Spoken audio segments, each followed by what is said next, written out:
All right, we'll go ahead and call to order the meeting of the Sanford City Commission work session for June 9th, 2025. First item of business is presentation on parking and vested rights. Yes, Mr. Mayor, members of the City Commission, Ms. Henson, our planning director, will be giving that presentation. Are the mics on? Yes, yeah, put it a little close. Yeah, cut them up.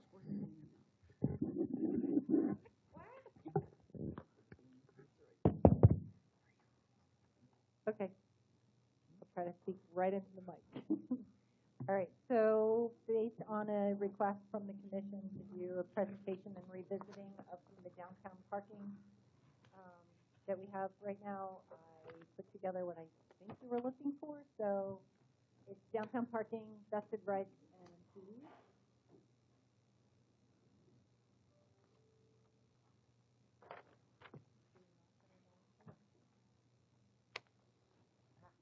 Okay, so some of the things that I covered, generally some general background, adoption of new regulations, the vested rights and alternatives, as well as what I understand to be today's discussion. So the parking discussion, the City Commission directed staff to research parking issues, and then over the course of several years, dating back even to Tom George, staff conducted research, commissioned outside studies, held community meetings with residents and business owners. Staff worked on multiple aspects of some of the parking regarding paid parking, parking garage, updates to the parking regulations, payments for new development impacts. And then we worked on the parking regulation schedule. So we updated Schedule 8.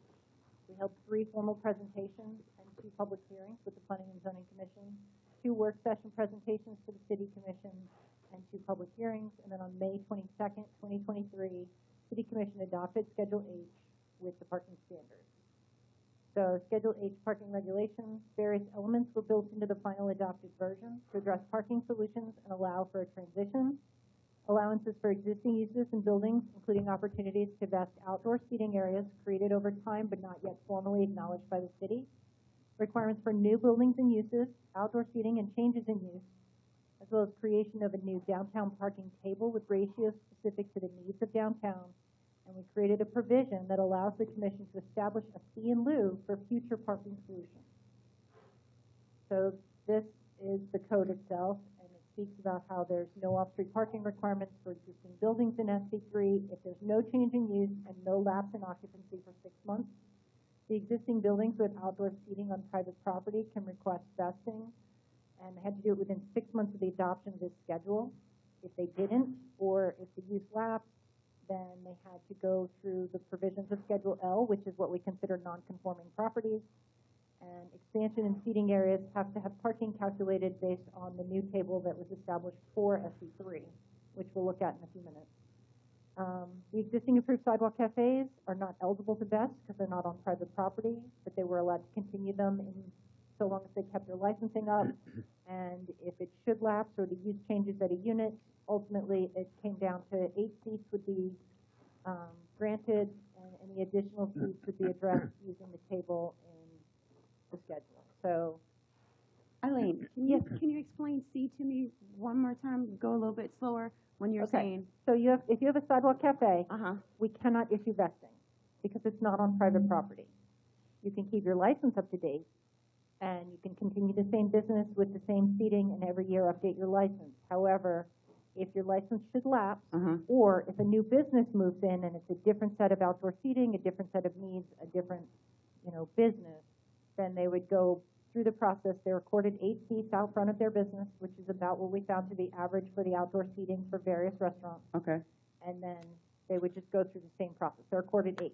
If they want 50, then it's a parking situation. Gotcha. Thank you. Okay. And then for new buildings, outdoor seating areas, or new sidewalk cafes, and changes of use, they basically have to comply with the new table.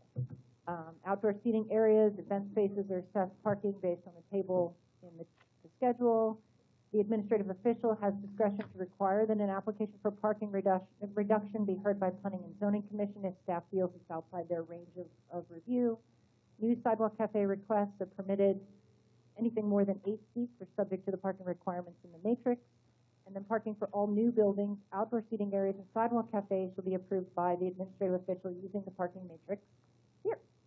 So this is what was established for downtown. It was one space for one-bedroom units, 0.5 for each additional bedroom, one space per 5 seats on new restaurants or change of use to restaurant, one space per sleeping room if it's a hotel or lodging, one per 200 square feet of assembly area on anything that's non-fixed seating, and one per 500 square feet for anything that's another non-residential use. If a competent substantial evidence is provided by a parking or traffic engineer, variances for this may be considered. So that was basically what was adopted in H, sort of in a nutshell. So the parking regulations, one of the big concerns of the business owners and the commission at the time was the existence of the outdoor seating. It was never formally approved by the city. Parking needs associated with the unregulated seating areas. These are things that were, over time, people added seats to their back patios. During COVID, a lot of people expanded to the outside. None of that was ever really sanctioned through site plan. So as part of the adoption of the Schedule H changes in 23, a vested rights process was created to address these seats. So the seats, similar to the documentation for sidewalk cafes, they provided us a site plan of what they had, told us what they had. There was really minimal question as long as they provided some evidence that this is what was ongoing at the time that they had the 6 months. But after the 6 months, 6 months after the adoption of the schedule, a deadline had been established for this vesting to sunset. So this prevents us from just continually giving free parking to people as they expand their businesses. So this here on the left was a notification that was used in a couple of different ways. So we had 5 publicly advertised hearings held before 2 commissions. Nearing the deadline, advertisements were placed in the paper for public awareness of the deadline, which is the advertisement on the left. And it says letters were sent to property owners with known outdoor seating that had been established through COVID and through other, just over time. And then notices on the city website. Notices on the city website were requested to be posted through the communications office, and then staff. I was advised that staff also attended the FABA meeting to make sure that people knew this was an issue that had to be resolved before the 6 months was up. So a simple form was created to assist the applicants. It was this paper that you're looking at. It literally asked how many seats, where are they located, draw us a site plan, and then an application was created on CitizenServe to be able to establish your vested rights. You upload this, and there was an application fee. Staff assisted with providing documentation and plans for those who requested them, and it was a very simple process that we provided. In the end, there were 5 vested rights orders issued: Myrtle Avenue, Palmetto Avenue, Sanford Avenue, 201, 208, and 440. So basically those are the 5 that requested and were approved for vested rights.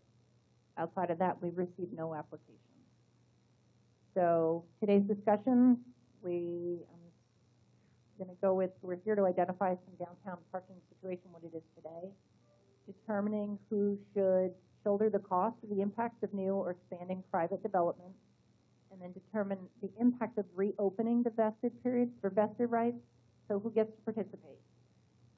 How to prove your seating existed when the vested rights period ended. What does it do when the city establishes future transitional periods and set expirations? And then what is the impact to the other development projects which are currently being reviewed by staff, and they're being told that they're required parking. And then last, consider the establishment of that fee in lieu that's still hanging out there with a plan moving forward on how to use that money. So I'm not sure exactly what was meant for today's discussion, but that's what I was able to put together sort of to recap where we were on the parking today. Okay. Thank you. So are we going to discuss any of those that you had in the last slide? So I have a couple questions about the impact of the other redevelopment projects. Okay, well, I put the PowerPoint together because you asked Mr. Raimondo to just put some stuff together for you to discuss. So Okay. I'm not sure what your discussion points were going to be. These were the ones that I created thinking that they were what you wanted to discuss. Right. So I'm not sure what. No, where to go. they're all good. They were exactly what I wanted to ask, but when you said thank you, I didn't know if that was the end of the discussion. That's the end of my presentation. So Okay. I can bring it back to this. It's now before the commission. I just put together some background information to spawn Got the it. discussion. I appreciate that. Okay. Can we go back to the list of the 5 that responded? So, I'm sorry, am I taking your, No, I can wait. Go ahead. Go ahead. am I Go ahead. allowed to speak? So, before I forget, it troubles me that you only got 5 responses out of how many businesses? That, well, of the known ones we have that we actually sent letters out to, Mm-hmm. beyond the ones that we didn't know about, because like I said, Mhm. these are all sort of informally established in rear yards or Right, in behind right, fences, right. things like that. But we sent letters out to 21, Okay, on top of notifications in the paper and all the public hearings and meetings before this commission. okay, well, this, So 30 or 40 maybe, not really 100% certain on what number we're looking at, but we only received 5 back. okay. Elzo This- Carlos isn't on that list? So, Mr. Bonaparte, this is another point of what I've been asking for 9 years. Better, friendlier business atmosphere in this building. Better communication in this building. And I'm not saying what you did was wrong or right, but it troubles me at the end of the period, we only get this few responses out of possibly 40 businesses downtown. That should have been a sounding bell at that point. You know, we might not have gotten a hold of everybody we needed to get a hold of on this issue. We might not have reached the bar of communication on this issue. That's number one. Number two, if a business switches hands, doesn't change its business name or profile, why are we punishing the new owner who it probably was blinded by this? And I know for a fact that is the case downtown here right now. They were blinded by this. They weren't given this information. This isn't something that hey, by the way, at closing, I didn't do what I was supposed to do for you to be able to keep that extra seating. So, you know, good luck, buddy. Who is they that we are talking about? There's a business or two that changed hands and is now being punished. And so my point is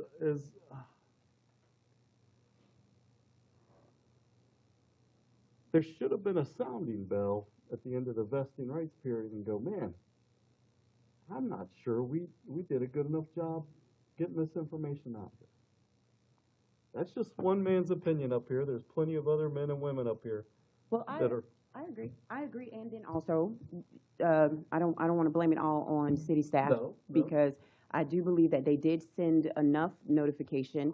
I know that, staff went to the FABA meeting. But I also know too that businesses are trying to stay above water. Right. And sometimes certain things just don't get like right in front of you until you're just like, oh my God, Yep. you know, I can't, now I'm being punished or whatever because you're trying to market, you're trying to keep your doors open and so on and so forth. And so I do agree with what you're saying, Patrick. If we only got like 5, then maybe we should go back and reiterate, hey, this is what you need. Maybe knock on some doors or whatnot, because I'm guilty of it myself. Our city staff sends me emails all the time, and because it is not a fire immediately, it gets pushed to the back burner. So, but I don't want to say that it is not, that staff didn't do their due diligence, because you've shown us how you send out the notices and you attend the FABA meetings, and obviously somebody got it because people did submit it. But I do think that being open for business friendly should have sounded the alarm. But 5 out of 40, or even 30, Well, that's a really bad batting average. But how many of them had outdoor seating that did not have the pre-existing city approval. So I don't think we can compare the number to all of the businesses downtown. How many businesses had unapproved outdoor seating that somehow did not submit for? Well, that's why I asked for the number, and apparently, That's what I thought the We're not even population sure. was here. Well, the thing is that they were established without approval. At some point over time, they were established without approval. They just put up a patio and they put up seats and they counted it as part of their seat quantity for their restaurant. It wasn't under roof, it wasn't an approved restaurant per se. And a lot of that happened during COVID as well. But we sent out to everyone we knew as a city, walking, site visits, all of that we knew, and there were 21 of them. And, that included Throwbacks in El Zocalo, West End, Fuel, all of those. So if we didn't have a site plan on file of some other kind, so there's places like Wap Top, and there's places like what was Compass. We have site plans on file with a set number of seats that were approved as part of their operation. We're honoring those as well. But these were ones that were patios that were kind of built and seats that were put outside. Okay. So we're talking 25% really of the. but still, you got a 25% response. That's troubling. We mailed them directly to the individuals. We presented to meetings. We had them in the paper. I'm Okay. not sure how I can make someone fill out an application. If they came up and asked a question, we pulled site plans and files. We told them what we had on hand. It was a 4-line application. It wasn't like a whole lot of work that they had to do. I don't know what more we could have done to make someone apply. Is this the same kind of communication process we use for other similar activities? In other words, This is there far above and beyond? above and beyond? Yeah. And would be, just devil's advocate here, would we be setting a precedent for businesses to say, I don't really need to respond now because they're gonna come back to me anyway? I don't know that we wanna go there. Well, I tell you this, okay, all right. We are facing a lot of heat in this city right now for businesses leaving and not getting new businesses open. But businesses are Oh. open. Oh. I don't care if they are or aren't. That is the perception. And this place up here needs to start worrying about the perception. Okay? It's the same thing I've been asking for 9 years. The perception, okay? We are now affecting more businesses downtown with this.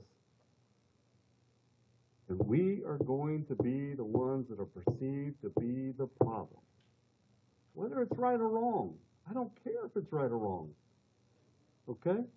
I know that many of us up here walk around and go, well, we're right, they're wrong. But that's not what I'm talking about. I'm talking about perception. So what are you saying we should do then?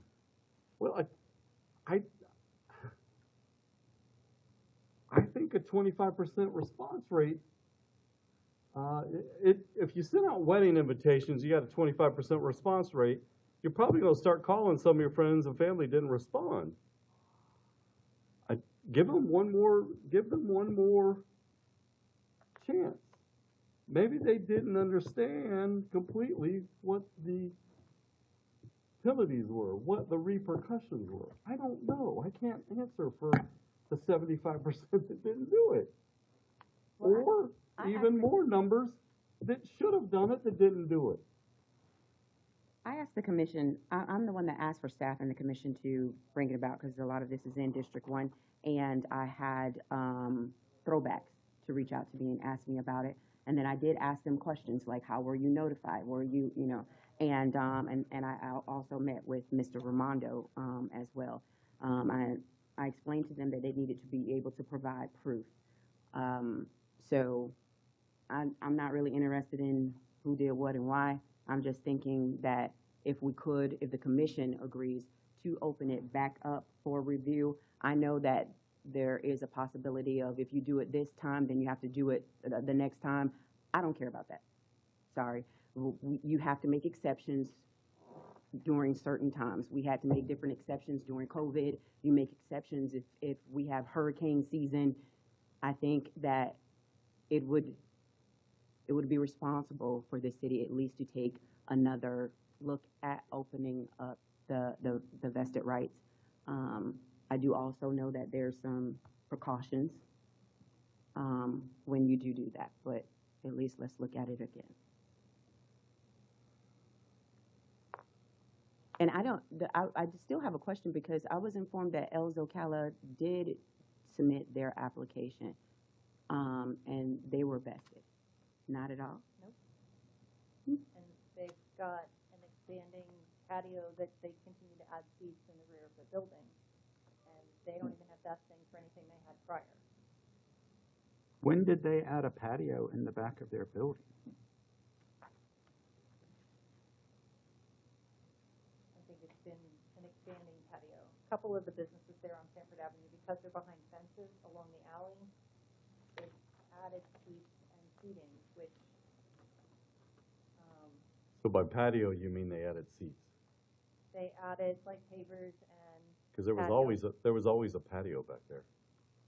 they added seating, and I believe they've expanded the patio. Okay. But when they had this opportunity, they didn't tell us how many seats. Okay. So, I mean, another alternative, which isn't up there, you could remove all seating requirements for outdoor seating. It's just, some of them can fit 60, 70, 80 seats in the yards that they have. And that would be, even at 1 per 5 seats, for everyone that goes back there, even with 50 seats, that's 10 parking spaces per business as they add outdoor seating.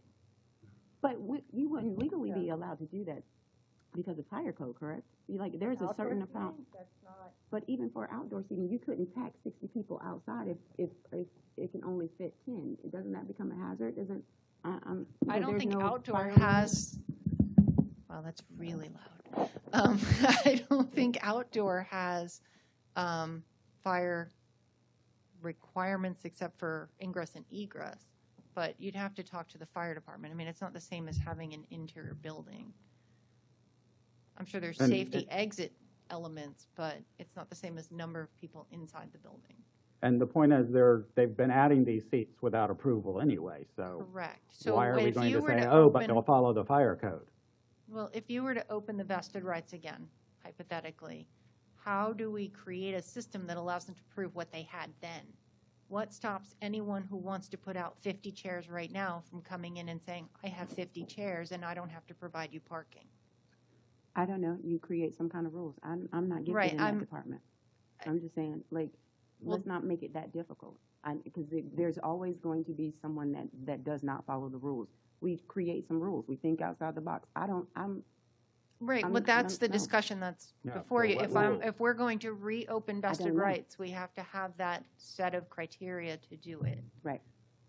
So, and I don't have a problem with that. And then sitting down and trying to create it. I just don't think that we should just shut it down and say, well, no, at this point. Let's look at what we can do. Well, then what rules? I don't know, Art. I don't know. I don't work in this department 40 hours a week. That's why I depend on staff. I don't own a restaurant. I don't know.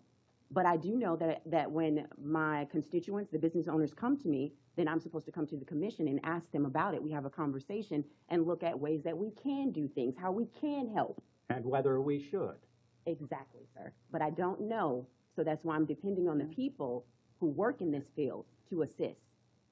So let me rephrase the question. Does anyone have thoughts on what the rules could be that we would want staff to work on? The rules as far as reopening the vesting period, or Proving that you had seats. what were the rules the first time, Mayor? Submit the application, show us a drawing where your seats were, and then as long as you did it within the deadline, they were granted. Let Art answer the question since you know everything.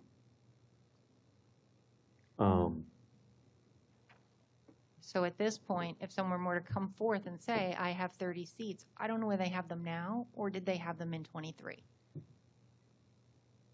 And if it doesn't matter, then do we need parking regulations for outdoor seating? I think that it'll impact our parking severely, knowing how many seats are getting added regularly.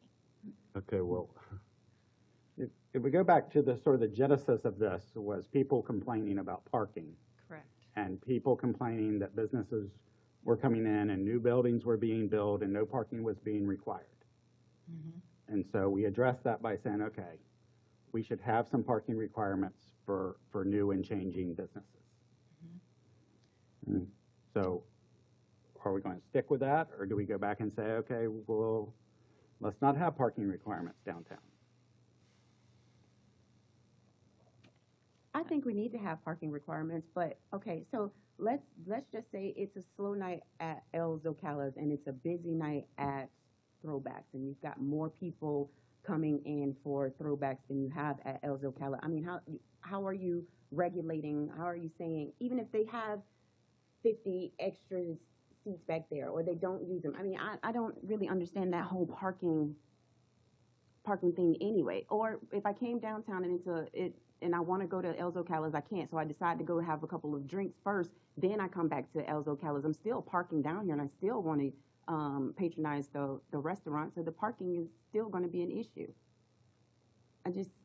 I'm confused as how we can't just go back and brainstorm and look at it a different way. Because if you get one night when everybody comes to downtown, there's not going to be enough parking anyway if nobody is vested. There's not enough parking at all on Sanford Avenue. I'm a part of the problem, and I'm a part of the solution. And I haven't seen us really make any progress towards the problem. And so we did come up with this, but we have not moved forward at all about addressing that parking problem perception.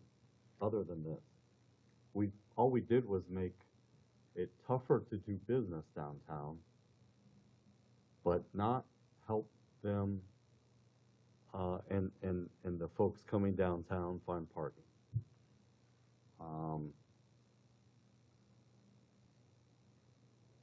You know, sometimes we come up with a plan, and we have the best interest at heart, and we think it's a great plan, and then we execute it, and we find out that maybe we missed some steps, maybe we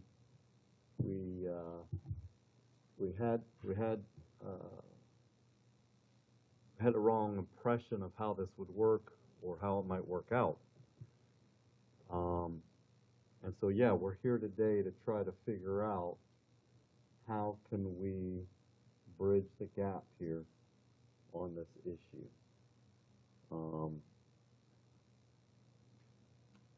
I feel like we had great intentions here, and it was executed with the best intentions, but sometimes our best intentions don't work out.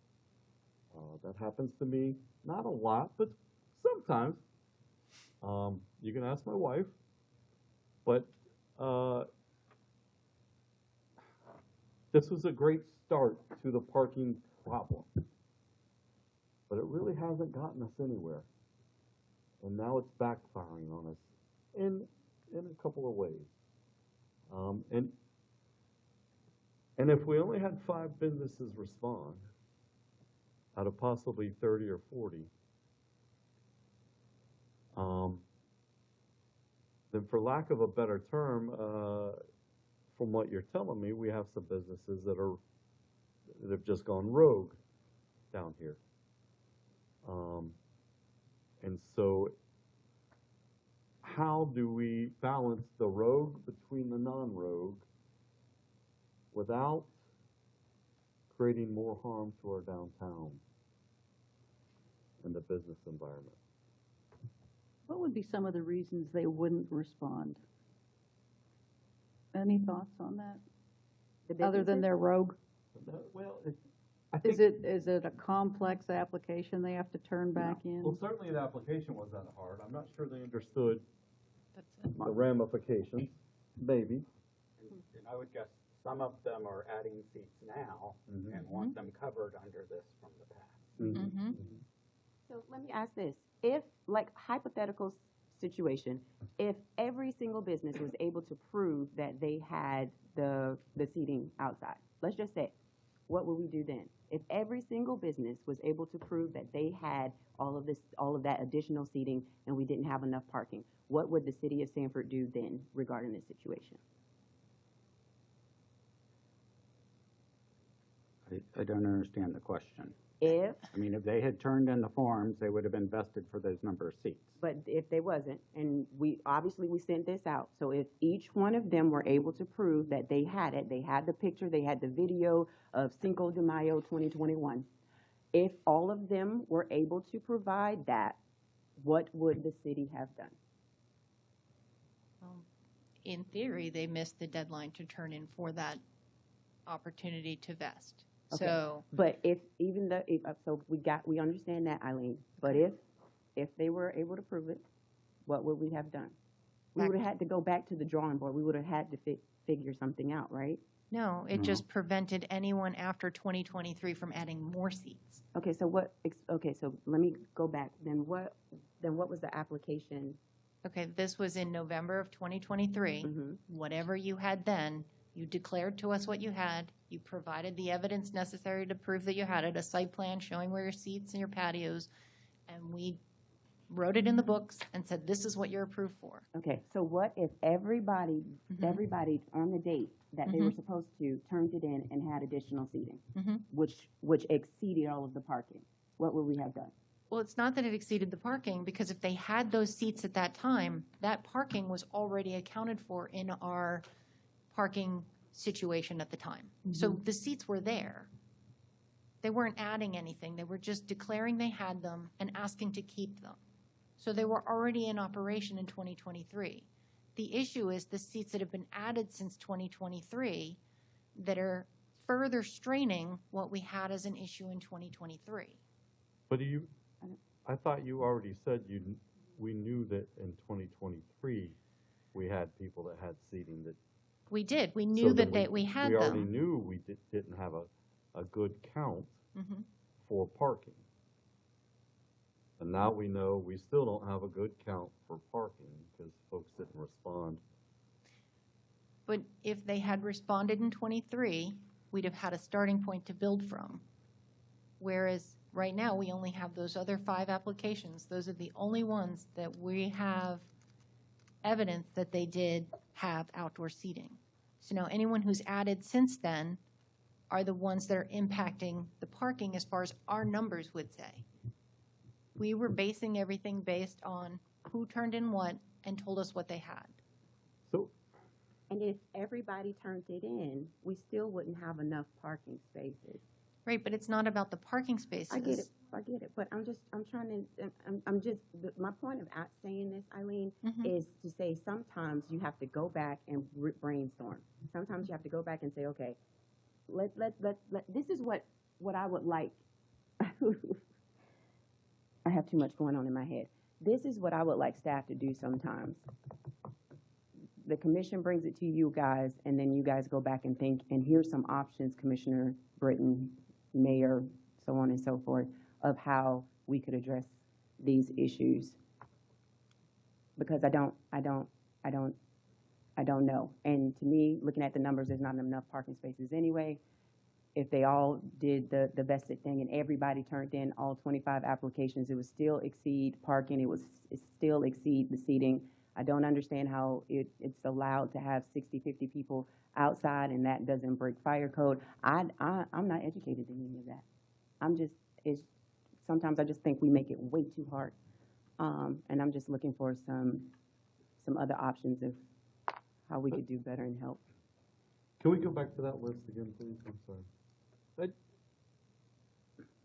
Maybe there's something that I don't understand about all of this. There are some major businesses downtown here that aren't on that list. right, and they Do they may, have a different seating arrangement for outside? Do they have, well, if we're talking under roof, like El Zocalo has an under roof outdoor eating area. right, We didn't count anything that was under roof, okay, because that's part of the building. Okay. It may have open walls, so like the Willow Tree, Holler Box, you know, they have under roof seating that's inside their property, and obviously that was known to the city, and it's part of approved plans from other things. It's the ones along Sanford Avenue and Palmetto that have added outdoor seating areas to just expand their indoor room without having gotten approvals for it. That vesting gave them the ability to get an approval without going through formal processes at whatever they had in that 6-month period. It was sort of a blanket approval process if you could prove that you had it, regardless of how you got it. well, like I said, I don't want to mention any names, and it's good to know Holler Box is, Yeah, there are is okay. several, yeah. There are other businesses that have outdoor seating that aren't on that list. Mhm. Christos is under roof, so they'd be the same as Hollerbacks and Willow Tree, right? But I don't think that roof is part Well, of the if building. it's, right, but if it's on the sidewalk cafe and it's outside their property, we can't do vesting. Yeah. So if it's a sidewalk cafe, then that's not part of this discussion. Okay, Because Okay. we can't give them vesting to use our right-of-way. They would just have to continue to up their sidewalk cafes. So So it's- Eileen, they could have submitted the vested, the parking regulations and then denied, correct? Or no, it would have been a given yes? As long as they provided the basic information, we didn't deny any of them. If they proved to us that they just said, look, here's a photograph, this is what we have, it, you know, most of it did come about through COVID. Some of it may have been before and then just got really used during COVID. Mhm. We didn't really scrutinize. We just needed a starting point. There was an application fee and that simple form, this right here, that's all we asked them to turn in. Some turned in additional photos and stuff as opposed to drawing the drawing. But they gave us a count on seats, and then we used that to say this is what you're allowed in the future going forward. And what that also does is protect them in the event they wanted to build a building addition. Uh-huh, They don't have to add more parking for the seats we already told them we know they have. okay. So if we didn't deny it, then I don't get what's the, Why people didn't do it, we don't know. But I mean, I don't know that there were that many more outreach methods we could have done except for make an appointment at each business and sit down and fill out an application with them. I don't But expect you to do that's- that. No, right, and I that's- totally get it, yeah. That's frustrating. I'm really not blaming staff, Eileen, I'm not. 'Cause Right. And like I said in the beginning, I mean, you gave enough warning. I know that you were at the FABA meeting, but, just like my children know to obey the rules, sometimes they don't. And it's my job as a parent to make sure that they follow those rules. And sometimes it requires me to hold their hand. You want to know why? Because it's teamwork and I care about them. And I care about the city of Sanford and these businesses. So sometimes we got to hold hands. And we're all adults and it shouldn't have to be like that. But at the bottom line, it's a domino effect. When our businesses succeed, my property value goes up, so on and so forth. yeah, I'm not frustrated with staff. I'm not saying you did anything wrong. I just don't understand how we always miss the mark, and I feel like we maybe get to third base, but we don't get home. So we really have no idea how many that didn't respond because they have been adding extra seating and they just don't want to.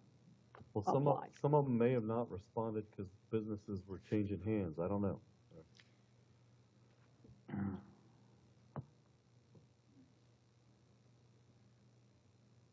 Well, it would be nice to think that if we did reopen it, and I respect Commissioner Britton and the rest of the commissioners who have more business in their districts than I do.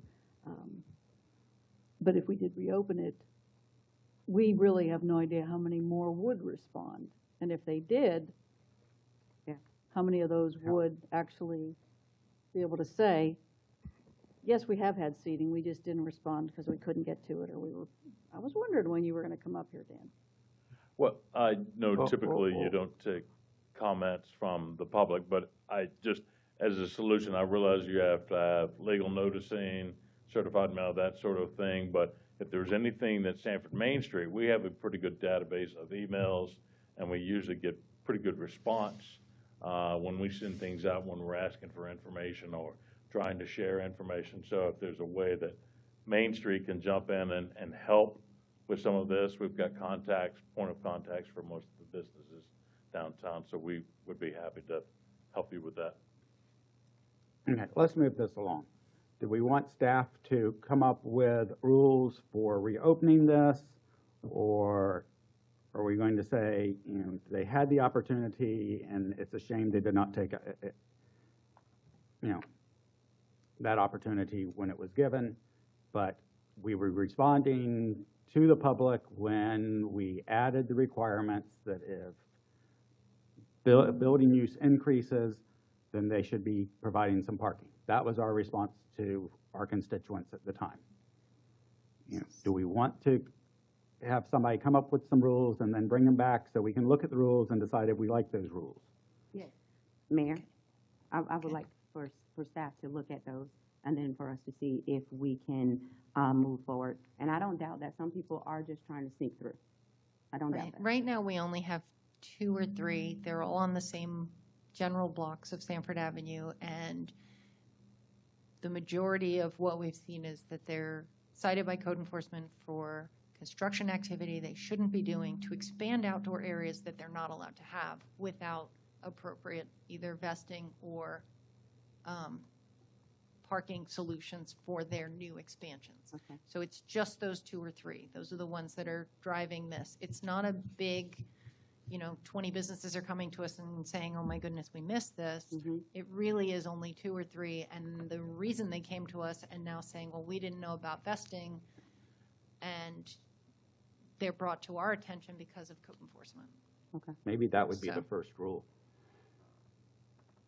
No that there code hadn't been any code enforcement action on your property since 2023. That's fine with me. If the commission wants to do that and have certain stipulations, what I want to do in the future is to find ways to say yes and to do what's best for the city of Sanford as a whole, for the safety, for the growth, for all of that. So if we want to start with that, if you want to say, well, there's the 2 to 3 businesses that have not done such and such, I'm not gonna reiterate all of that, then that's fine with me. I am not a commissioner that just automatically just says no all the time. And we didn't say no. We I gave said them I'm 6 not a months to commissioner say that yes. says no all the time. I didn't say Right. you, I said I. Do we have a plan? Okay, so, Staff will come up with some proposals and present them to the city commission. okay, thank you. All right, Thank you, let's Eileen. move on Thank to the fire assessment study. Yes, the next item on the agenda is the fire assessment by Ratillis.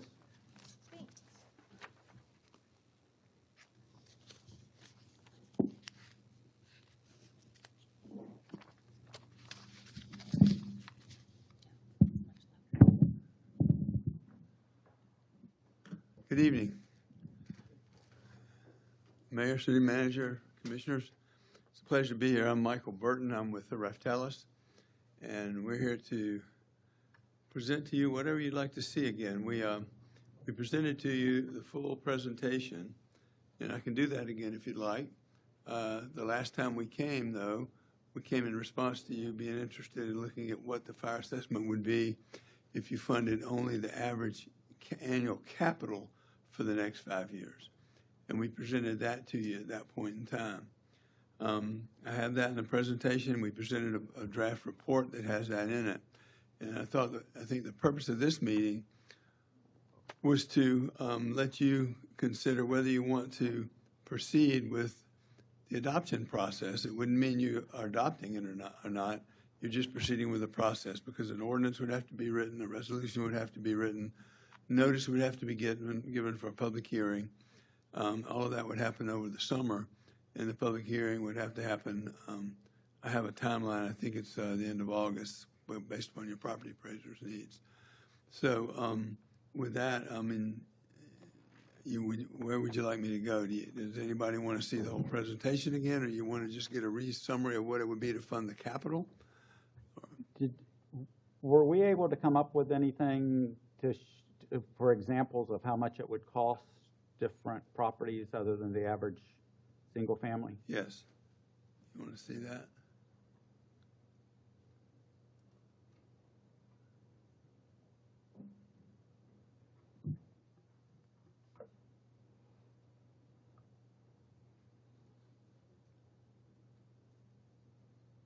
All right, here's where we started looking at the capital needs. And let me put this in the presentation mode. It gets a little bit bigger.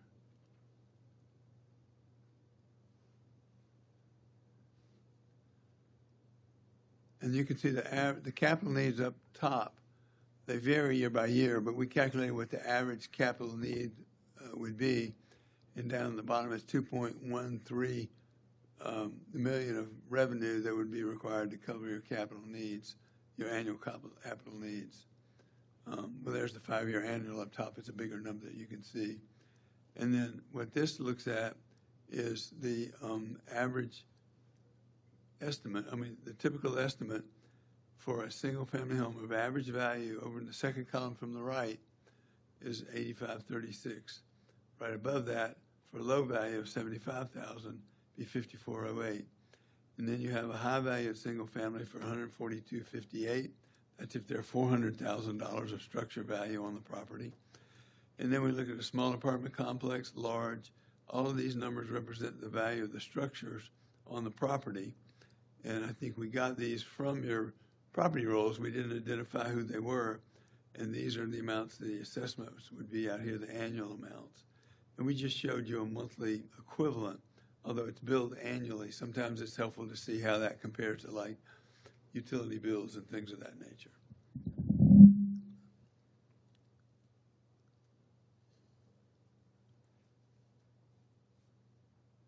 I will tell you that if you authorize staff and us to move through the adoption process, one of the first things we would need to do is update this analysis based upon the property data, which has been released the first week in June. It would change the numbers a little bit. I wouldn't think it would change them materially at all.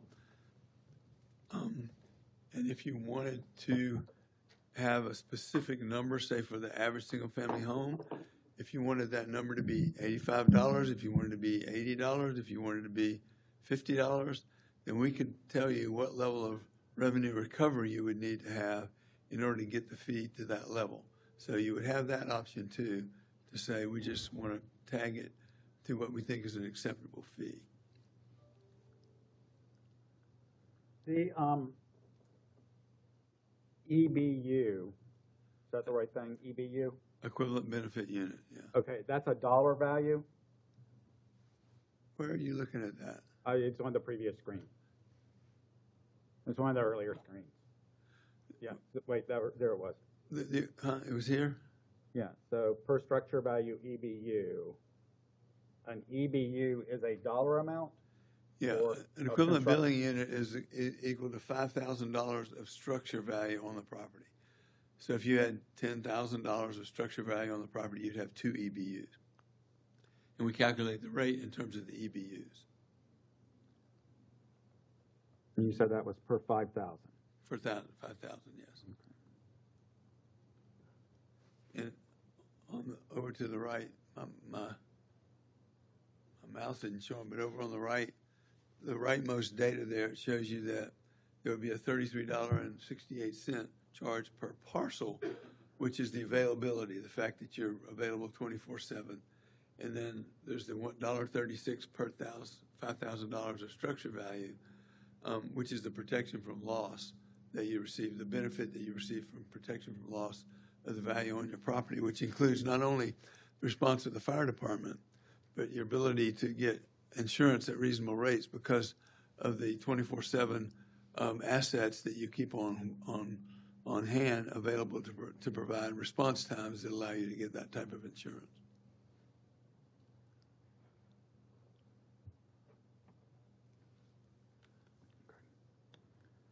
All right, what do y'all want to do? Move it forward or turn it off?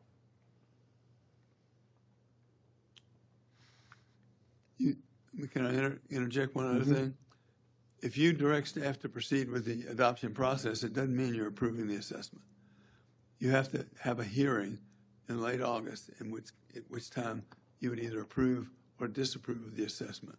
So you just would be directing staff to move forward with the process. If we move forward, I just want to make sure we clearly communicate this to the public and that they're very aware of any discussions that have to do with this and get all the information they need. Well, there are required notices that you have to send, but they're kind of close to the hearing. And one thing you might want to consider is whether you want to have a public information meeting, a work session or something at some point during this process to get the message out and get the feel from your public to respond back to you. So that's something we could put in that adoption process plan. I don't know that this would be worth a separate work session just about this, but I just want to do everything possible to not surprise people when they start getting assessments. Right. I agree with you, Commissioner Thomas. But the work session may be good because we can at least let them know we attempted every possible way to inform you. We opened it up to the public where you can ask questions and more than just a Facebook post or a message, you know, in the mail or the water bill. Right. So we gave every opportunity to let you know what was. Yeah, we need to put this information into a digestible presentation, not all of the details you're giving Exactly. us. We could do that. Well, and what everyone will want to know is, what is my dollar amount? Right. And we will have that 20 days before the hearing. You have to send out first-class mail notices to every property owner that's going to get an assessment. And in that notice, it tells them not only the rates and the particulars about the assessment itself, but what their assessment would be based upon their specific property. Yeah. And we're going to tell them that we're still talking about property taxes here. This is something in addition to that. It's different because it's an assessment. Right. It's not something that they're going to pay forever. We don't know how long they will pay this. I guess it's based on our needs. That's another point, ma'am. You have the option of adopting it for 1 year, or you can adopt a maximum amount, which allows you every year to increase it. And what we've often done is say a 3% inflationary adjustment and take the assessment, what it would be when it's implemented, and then adjust it by 3% a year for 5 years, and that would be the maximum amount that you would approve.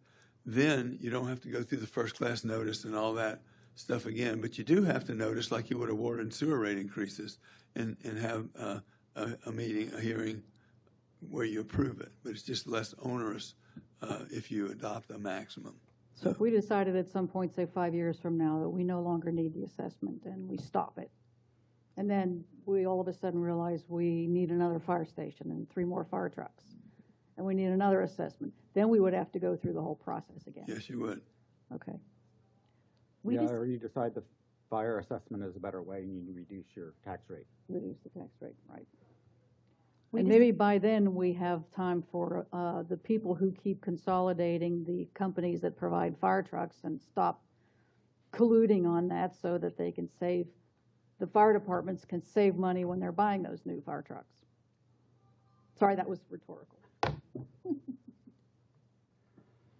Okay, I think I interrupted. Commissioner Britton, you had a follow-up? Oh, I was going to say, when Commissioner Mahaney was here, we brought this up, and I believe she said it was the county that did it, and it was a buy-in because they let the public know how much, how long, and when it would end, and they communicated. And I think when you let them know exactly what is this covering, the need, the why, and the ending date, it's easier for the community to buy in. However, we don't work for us, we work for them. And so if it is their conclusion that... And what would happen if we did not do this? Yes, ma'am. Okay. Well, and I think that's something we need to be very clear on ourselves, is if we pull in this 2.1 million to buy our fire trucks and other fire equipment each year, you know, in all honesty and transparency, that means we have $2 million available in our budget for something else. And what is it that we need that money for something else? I mean, is it to pay salaries? Is it something, is it so we can reduce the tax rate? We need to be clear on that part of the discussion too. I think the rising rate of salaries is absolutely one And I of the think first that's, items we to me- share. To me, that's, the cost of public safety operations is going to require us to either raise taxes, cut services somewhere else, or implement something like this. So there's 2 points the cynics are gonna make. One is that a fee is still a tax. That's right. And once the government starts taking more fees or taxes, they never stop. So I would like us to lay out a plan of action that we think is achievable as to how long this tax or fee may be necessary. I see it as necessary for the foreseeable future, Okay? because I don't see our tax structure changing anytime soon. I Well, don't see our need for I w- operational costs changing anytime soon, and I don't see us not buying a fire engine every year Right. anytime soon. Well, then I want us to be transparent that we feel this fee is necessary and is more well-rounded than perhaps a property tax would be, a property tax increase would be. This covers more areas than what a typical property tax increase would. And then we will hear from the nonprofit who will be subject to this fee. Well, but, there's a lot of nonprofits that use those services. Oh, I know. I'm A just lot. saying that's, But it will more fairly assess people Yeah, it as is. a whole. yeah, it's a fairer way to assess fire cost. Okay, so is the consensus that we move forward? Yes. Attorney Green? Yes. I sent an email, we were talking about the potential, we don't have any potential of having something happen to us like the city of Ocala experienced with their illegal fire fees and having to pay the citizens back. I see us going through the process, and we are legally following the process. You're having your discussion. We'll go ahead and do an initial an initial resolution to incorporate what has been discussed today. From my understanding, it is an intention to do a yearly assessment. Is part of that discussion including that 3% that Mr. Burton was talking about, and it'll be strictly capital, is what I'm hearing. I'm also hearing there'll be no exceptions. So not-for-profits, et cetera, will also be assessed. I see no issue with what is being discussed here on the dais. Okay, thank you. But I'm not sure we want to make it say it's only for 1 year. No, I Because said. we don't want to have to go through this. So No, I we'll was saying yearly. reevaluate. I said a yearly 3% Okay. is what I was Okay. hearing, this yearly 3%, so that you don't have to go through this again. And we could put a cap on that at the 3%, whatever that amount would be. And you could either do it or not if you wanted to each year. And you could sunset at any time that you wanted to. But if you don't sunset it, it would stay there until the board takes action to sunset the assessment. That's how they typically are done. Mr. Mayor, members of the commission, does the commission want to include churches or religious houses? Yes. I think we have to. I think if we start making exceptions, that's when we open ourselves up to Agreed. what Commissioner Thomas said. Okay. And we'll All move right, we forward. move forward. Next is crime data trends. Can I make one clarification? You have this on your meeting agenda tonight, too. Do you want me to be there in case those questions come up, or how are you with that? Yeah, I saw that. Do you need him to do another presentation at the? I asked the clerk's office, and they were instructed to put it on for the discussion. I think the question is, you need to take actual action to authorize staff to set a date for the hearing and to send out notices and all that. That's typically what's done in a formal meeting. And I'll be happy to stay and be at that meeting if you want to, but that, I just wanted to make you aware that's on the agenda at this point. Attorney Green, that's I your would understanding. recommend, I was just going to chime in. I would recommend if you can set forth at that meeting the discussion so that we're clear on the deadlines, because as we move towards the initial assessment resolution, those deadlines are going to be in that initial assessment, the dates for the hearings. I don't know if are you able to put that on the record or to calculate how you want us to move in that direction? Yeah, we have a timeline Right, here. I did receive the timeline from you, so we can work from that timeline. I could either go over that now or later at the meeting, however you want to do it. I would recommend, since at that point we're making a determination and giving staff direction as to what to do, that be resolved at the commission meeting, those deadlines be adopted, and staff be given instruction to move forward at that time. Okay. Okay, so you want, after his presentation, you want a motion and a vote? That is correct, Okay. Mayor. All right, Okay. Thank you. thank you. All right, Mr. Mayor, members of the commission, next is the crime report from Police Chief Cecil Smith.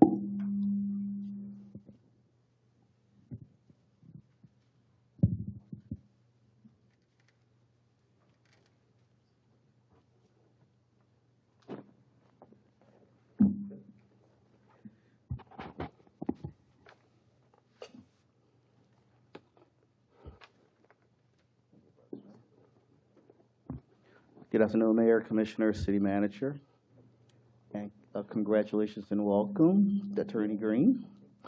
Mr. Bonaparte wanted me to do an overview of our crime stats from 2024. We try to do an annual report, provide that information so that it is upfront. We try to be as transparent as we possibly can. And this is just going to be an overview. This is not the entire report. The entire report is available.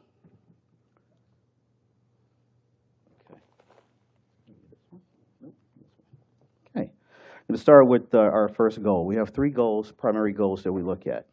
Reducing crime. Our goal was to reduce crime by 1%. For the year, that goal was met. The Part 1 crimes were reduced by 14.3% in 2024.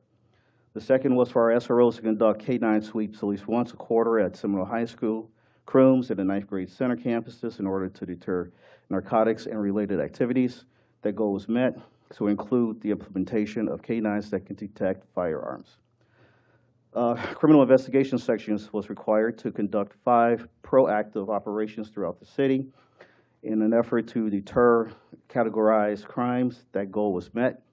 In addition, SPD collaborated with the Seminole County Sheriff's Department regarding multiple retail theft operations. The expansion of the number of community service officers to address non-emergency offenses, that goal was met. We have 9 full-time CSOs. I want to say thank you again because you allowed us to do that, and what that actually does is it allows our officers to have the ability to go out and deal with more serious crimes while the paper crimes can be handled by CSOs. The second one under Safe Community deals with looking at traffic. Conduct at least 1 DUI-specific traffic operations per quarter. That goal was met. Conduct 5 targeted traffic operations focused on pedestrian, bicycle, motorists, and pedestrian safety and officer safety. These operations included seat belts, crosswalks, move-overs, school zones, and bicycle violations. Those goals were met.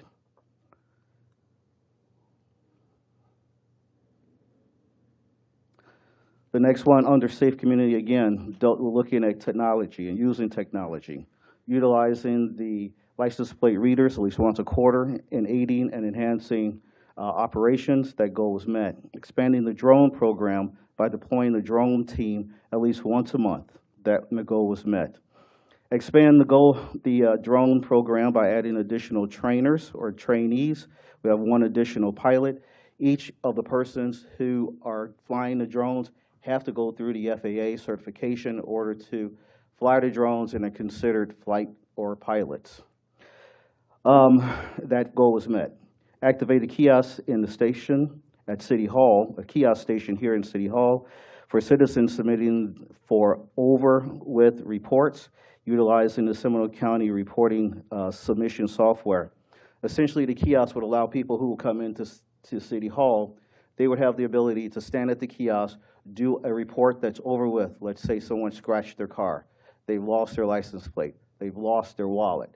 Instead of coming to the police department and having a police officer go to them, if they're here in City Hall, they would have that opportunity to electronically do that, and that information would be reviewed by a supervisor. That project was not met because of all the debris, the breezeway construction, and hopefully once that's done, we'll have the kiosk here. Also, in the lobby of the police department, we have a kiosk that's in the lobby as well, so that citizens have the ability to do reports on their own, which again alleviates some of that downtime for police officers.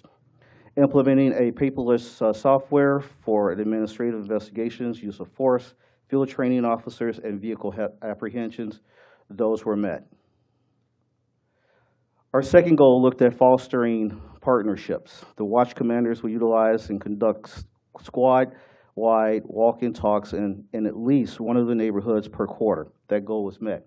And once I get to later on in the presentation, we'll be able to give you the exact numbers of how many of these things were taking place. Criminal investigations were engaged in 3 community outreach presentations aimed at preventing crime and preventing the fentanyl-related overdoses. That was met. Deployed a community activity trailer in the community a minimum of 6 times per year. That goal was met. Maintain community outreach levels achieved in 2023 in all zones. Again, that goal was met. Increase followings on social media platforms by 5%. This goal was not met, and that was due to changes in personnel in addition to YouTube video creations, still expanding, and the new Twitter X algorithms, and that there are paid platforms. Presently, we're using just the non-paid, but we're looking at 2025 increasing and using more of a paid to get our information out there greater. The PIO unit will plan and produce a public service address, an announcement that was met per quarter, expand the volunteer program by conducting a minimum of 2 volunteer academies in 2024, implementing 2 comprehensive communications plans related to crime prevention and or public safety. That was met, and we had 3 academies last year. The third goal dealt with how do we look at our people and how do we deal with the issues internally? How do we take care of our own? Training and recruiting will conduct quarterly wellness coaching and training and or trainings for members of the department. That has been met.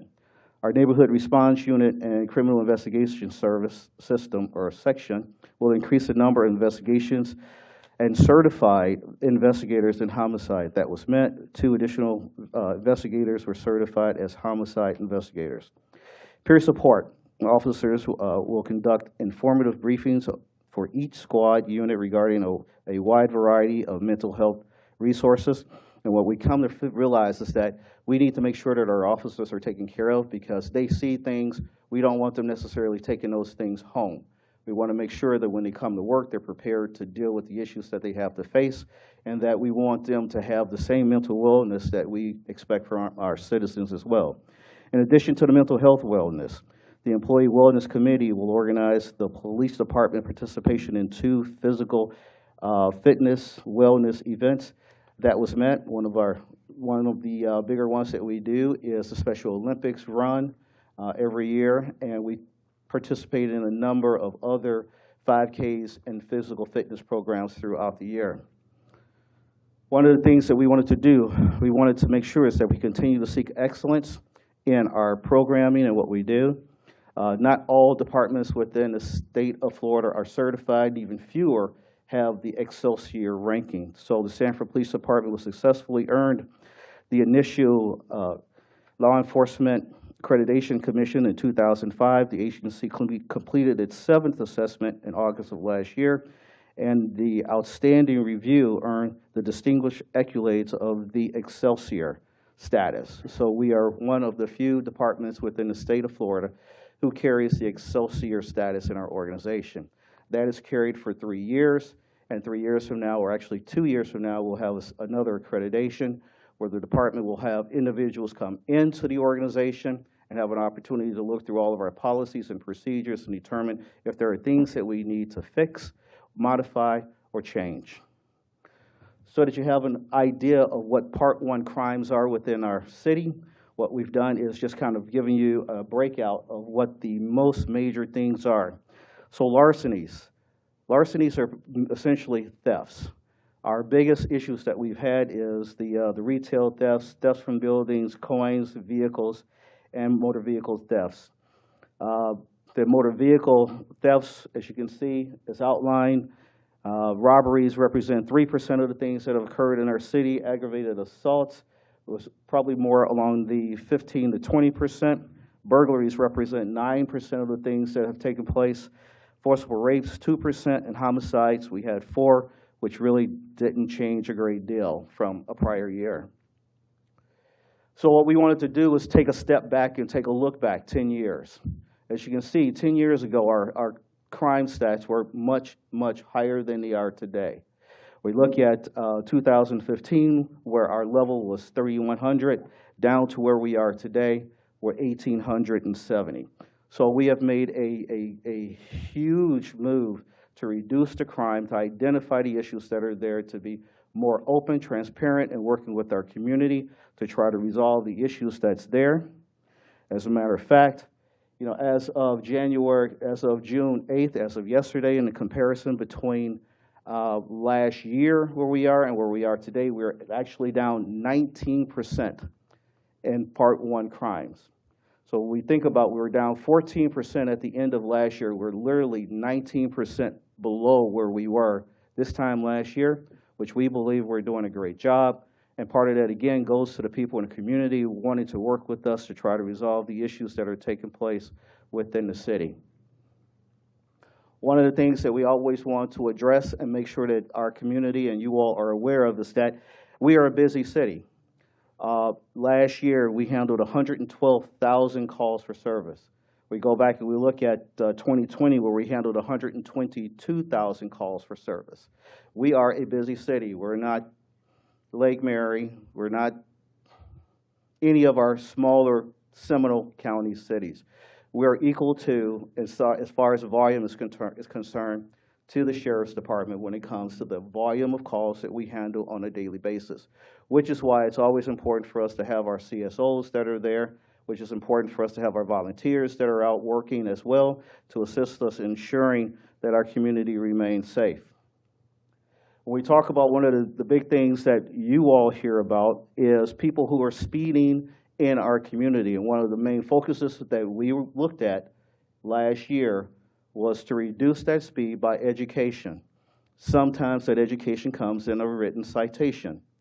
So as you can see, between 2022 to 2024, or in comparison to 2023, there was a 41% increase in the number of citations that were written. Hard tickets, warnings were up by 43%. Parking tickets, because I know we have at least one commissioner who wants to make sure we write tickets. No offense, but what we have done is we've made sure that people in the community understood that if you are parking illegally, you are going to get cited for it. So last year, we made a big focus in writing citations. Again, aggressive driving, 185%, and overall, a 45% increase in our written citations overall for 2024.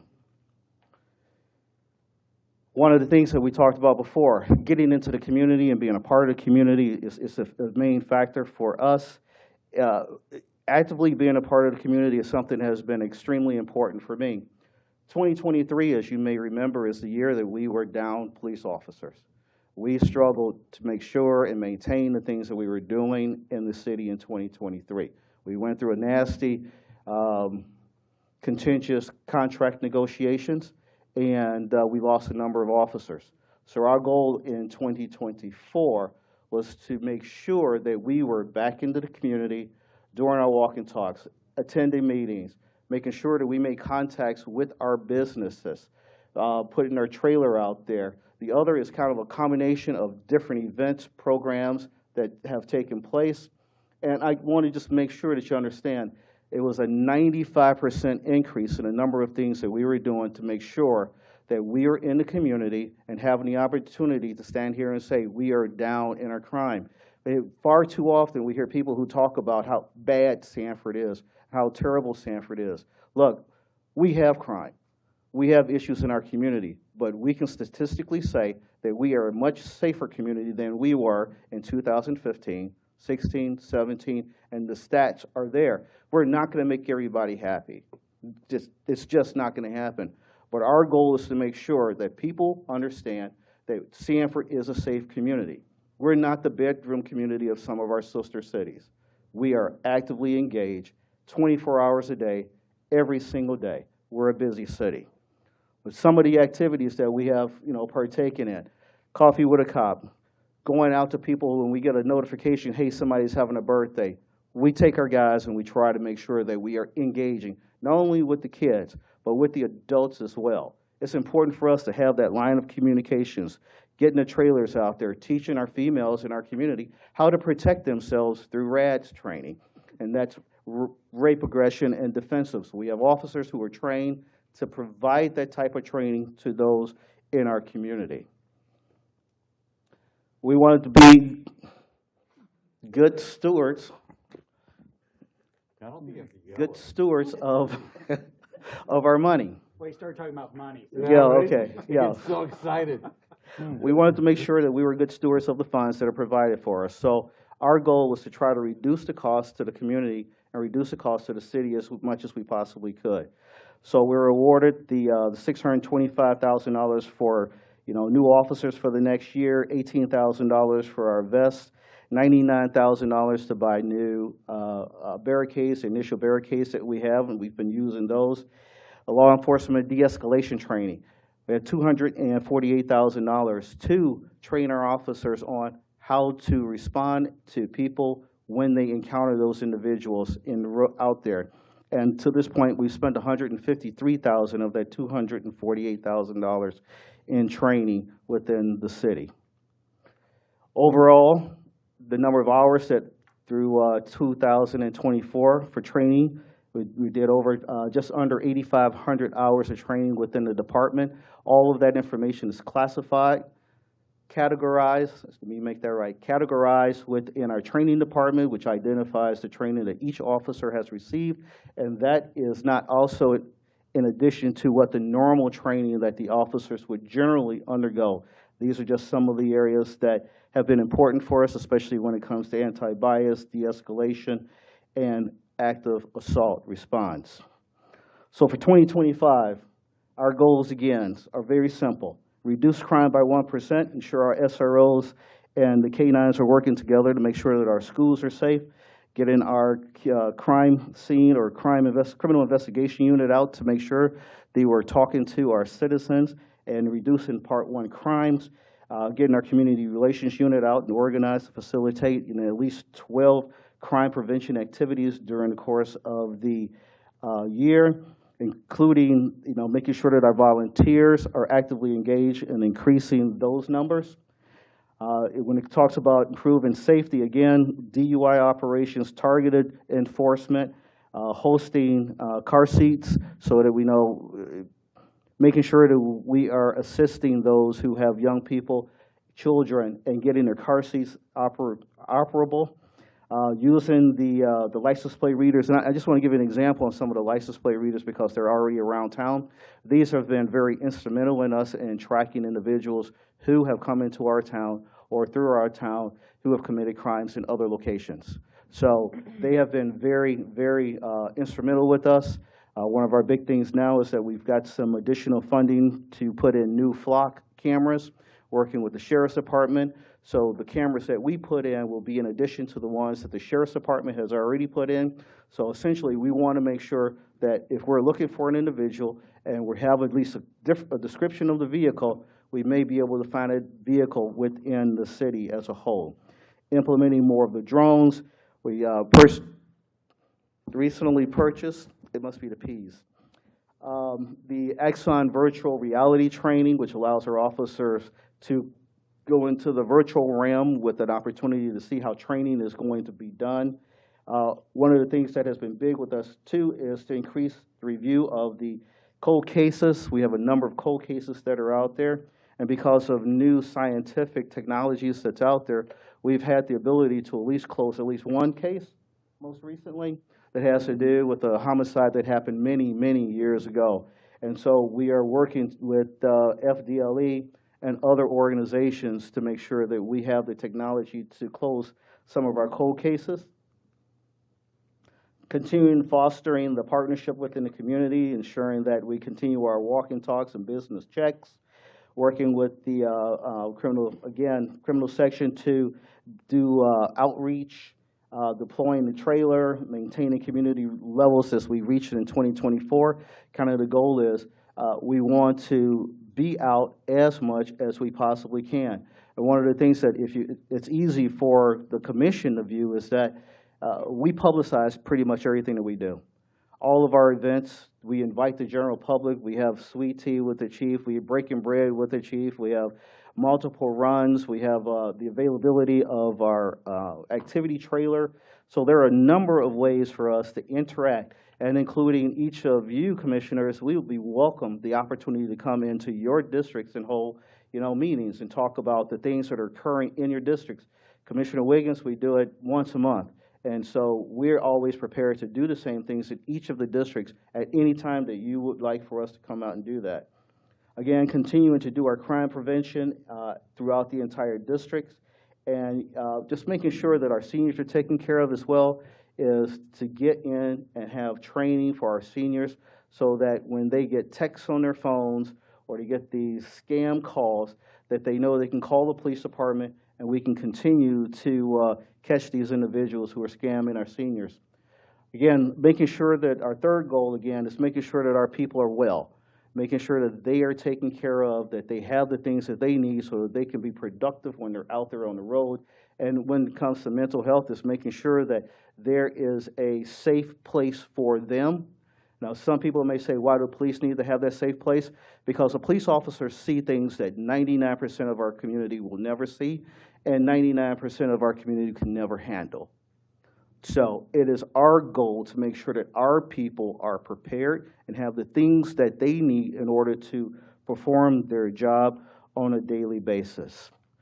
I think you probably have most of these handouts already, so that's why I kind of breezed through there. I think there was one other section that I wanted to hit on, Chris. Chief, before you go, so Yes. I don't forget it, I want to say, kudos to the department. One thing I like is that I'm able to have conversations with the community and point out all the positive stuff that you're doing. Mm-hmm. And I love that it's so visible. I love that I see Officer Hernandez out and about. I'm not too crazy about the Find Them Fridays. However, when I see the negative reports, I'm always able to respond at all of the positive things that SPD is doing in our community and how visible it is. And so it helps me to paint a better picture and also to stand up for the staff when I'm able to see that. So thank you for that.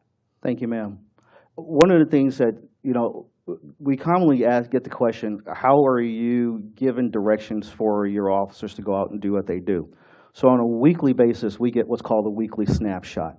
In this weekly snapshot, it gives us an idea every Monday what took place the prior week.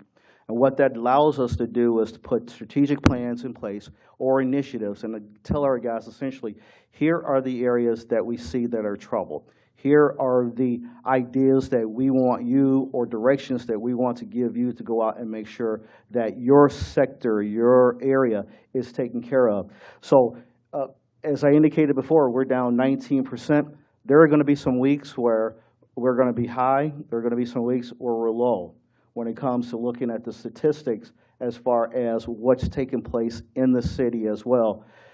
Next, Chris. So what we try to do every week is look at the comparisons between what's taking place.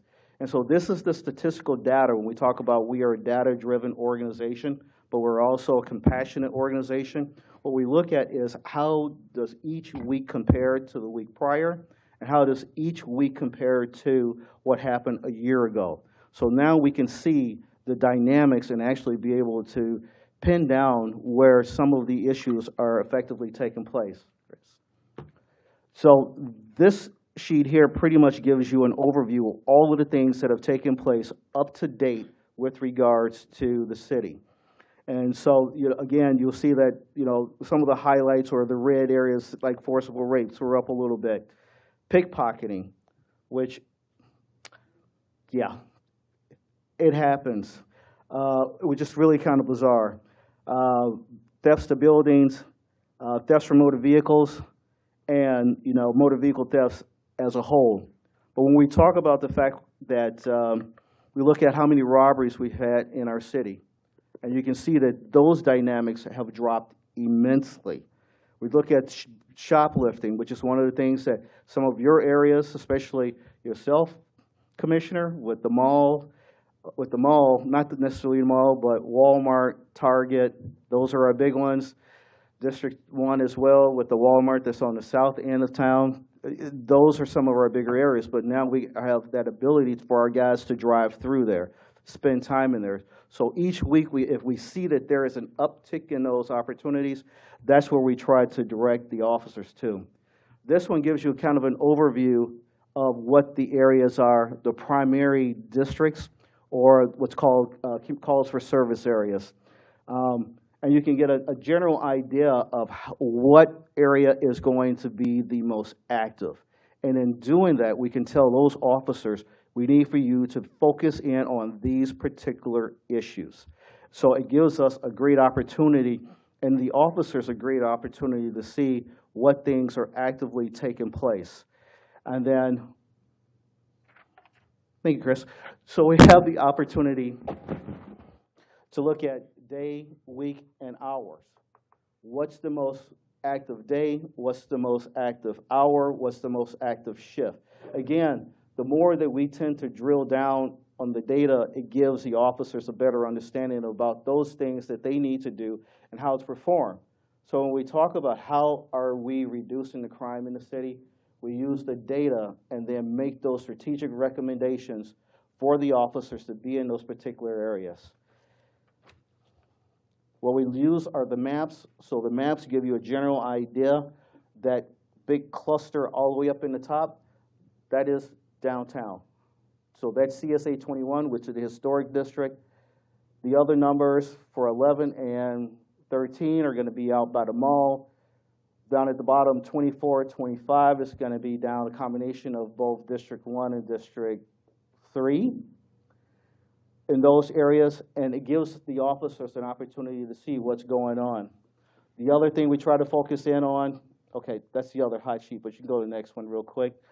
Traffic enforcement, it gives us an opportunity to see what areas are having the most issues when it comes to a need for enforcing traffic and accidents. So again, it tells the officers, here are the times, the frames, here's the time that you need to be in those areas.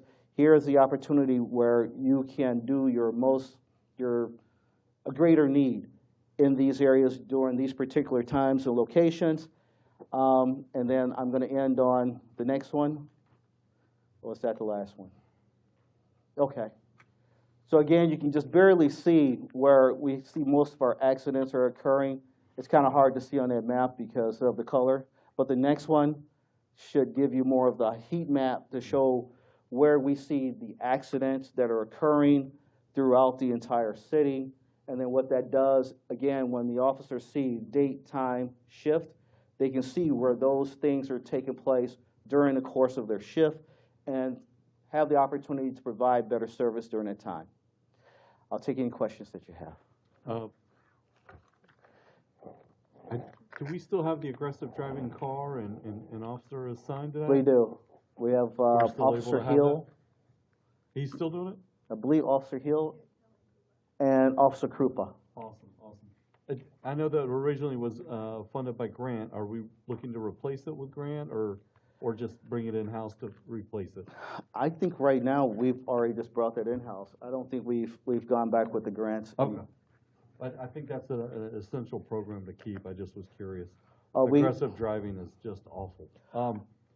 Second is the crime trailers that some businesses are using, or video trailers.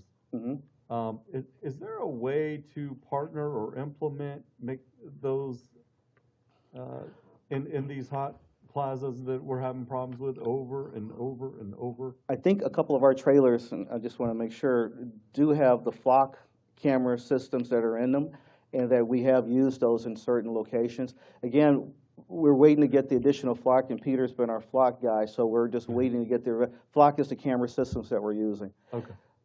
Once we get them all up and running, we'll have, the city and the county would be almost flooded with cameras all over. Okay, I think that's essential that we use the technology that's available to us. I know we can't do cameras on poles all around the city like we have in Orange County, but if funding is needed for that, I hope you include that in your budget request and bring it to us. The other thing is the mental health. That hits home with me. My agency is what are we, 25 times larger than yours? We don't do enough, and we do some, but we're stepping that up finally, and I'm proud of the sheriff for doing that. If funding is needed for that, if you want to bring in a special speaker, I've got personal funds, in my commissioner account that I would love to give towards that. And I think if you came to us with a request, I could hopefully convince my friends up here to join us. Mental health is essential for our first responders, and now more than ever. And we are losing good people because of what the job does to them. Yeah. Yes, sir. So those two things are important to me, and I will do whatever it takes to back you guys and support you all, like I always do. Thank you, sir. Chief and Mr. Bonaparte, it's been 1.5 years since I've met with the officers of District 1. I would like to do that again. Last time it was very informative, especially our 2 CRA officers, which I need to get an update on that because that's sunsetting, so I don't know what happens once that goes away. We are starting to experience an increase of our homeless in Centennial Park again. And I know that it's a public space, however, that taking up residency on the benches is an issue. So I would like if I could have that meeting. I think it was like 12 officers last time that came in. And I'd just like to get a feel from them, what they're experiencing, what they're seeing that we may not see. And of course, they're experts in their fields and I'm not. And I would also like for them to hear what I'm hearing from our residents, our residents and our businesses as well. Yes, ma'am. Just tell me when you want to do it, and Captain Justiniano, who's oversees patrol, will make sure we set it up for you. Okay. Not a problem. Thank you.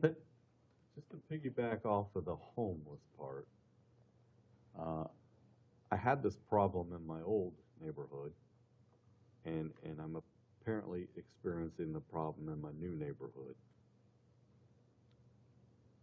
I know we can't stop people that are walking through neighborhoods with backpacks, but we have a lot of people passing through that are looking for opportunities that we present to them, like knuckleheads that leave their trucks unlocked, or yard tools left out, or whatever, bike.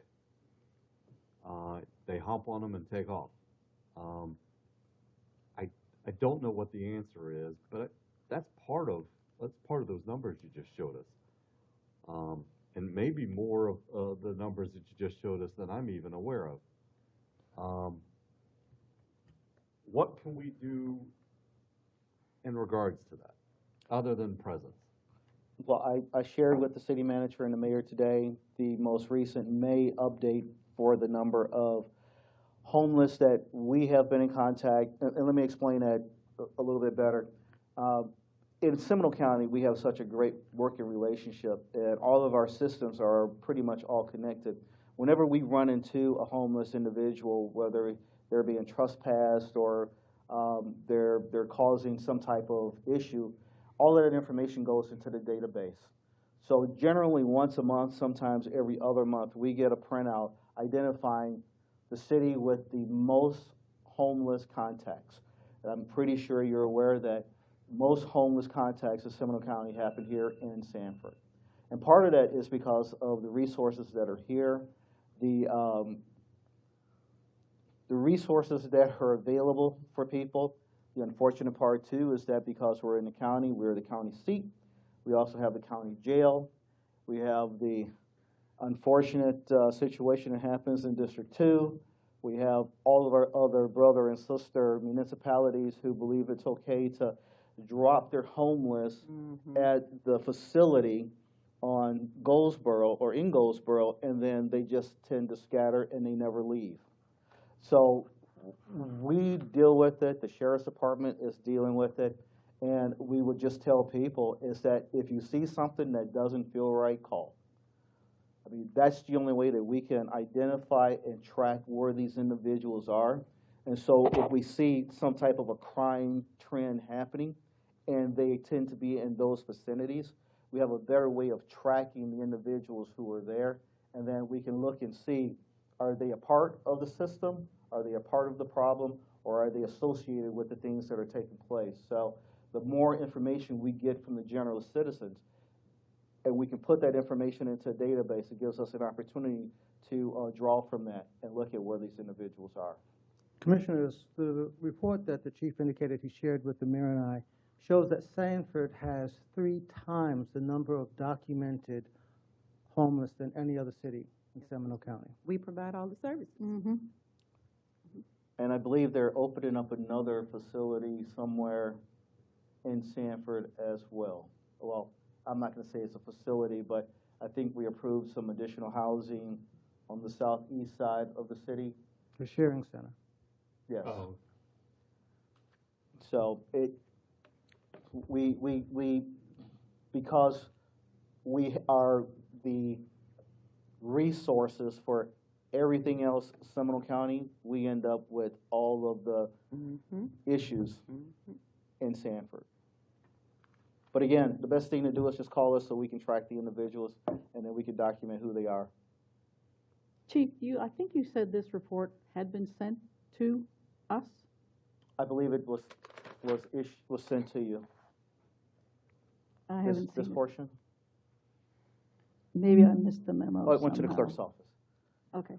So we'll get it to you. Yeah, because there were a couple of things that I just want to double check on. A lot of good information in here, and it's lots of positive stuff here. But I'll look through it and then follow up with you if I have some Not a problem. questions. Yes, ma'am. Thank you. Okay. Anything else? Before the chief All right, leaves, I yeah, just want to let's- say that the chief and I, when we meet monthly, go over these reports, so the chief continues to brief me. And when he talks about the videos that the police department are doing, they're not all crime-related. There's one even about driving in the rain and the safety, so it's all part of the police department's reaching out. Thank you. While the chief is up here, Briefly. there is an agenda item that we're going to ask for you to act on this evening. It's not on the agenda, but you're aware of it, that we have now come to an agreement with the FOP, and we will be asking you to approve an agreement with the FOP. And briefly. Briefly. So you may remember back in November of last year, Bianca will pass this out. You want her to pass these out, sir? She can give it to the clerk. Give it to the clerk. Okay. So what you allowed us to do last year, what we saw was the other agencies surrounding us started to increase their base salary and their salaries immensely. And so after meeting with the union, the city manager, the mayor, the deputy city manager, and the finance director, we came up with a recommendation to increase the base salary and the overall salaries for the officers. That entails an additional $6,000, which would place our starting salary, and I know Commissioner Austin has been a big pusher for this, to place us in first place above and beyond the other agencies here in Seminole County and in some of the other surrounding counties. For at least a week or two. Yeah, until the whole That's thing okay. starts Yeah. rolling again. That's okay. It's the first time we've ever led the charge. And I am incredibly grateful to all of you for making this happen. And I'm also grateful that the negotiations didn't have to come to us this year. The first time in my 100 years. When, it was very difficult for me to hold my tongue when you mentioned the contentious union Yes. negotiation last time. Right. Yes, I believe we met with ourselves as a small group twice, thought that this was a feasible direction for us to go, placing our officers in a much better situation. As a matter of fact, if you approve this evening, we have already created posts, social media, information to put it out there to begin the process of letting other agencies and other individuals know that Sanford is serious about what we're looking for and the quality of police officers and the quality of things that we're doing.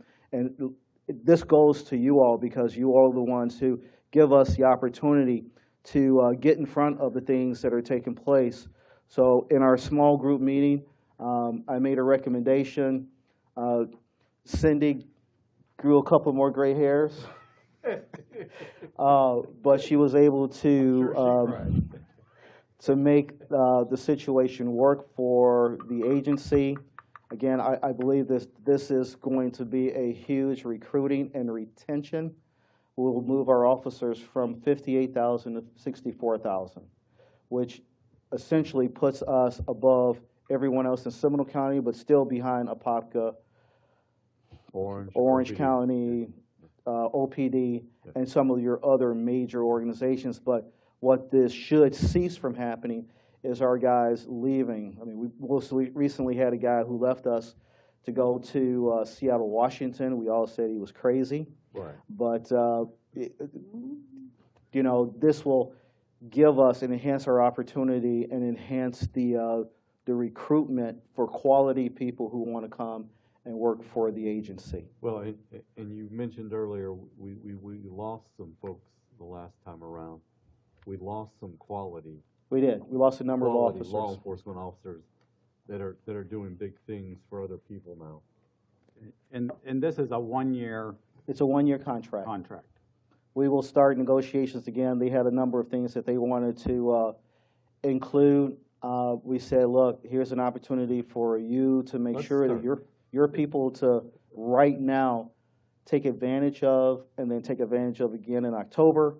And this is a great opportunity. Once they looked at what our proposal was, they all kind of nodded their heads and said, let's move forward. It took them less than 2 days to do a ratification vote, and that's why this is before you this evening.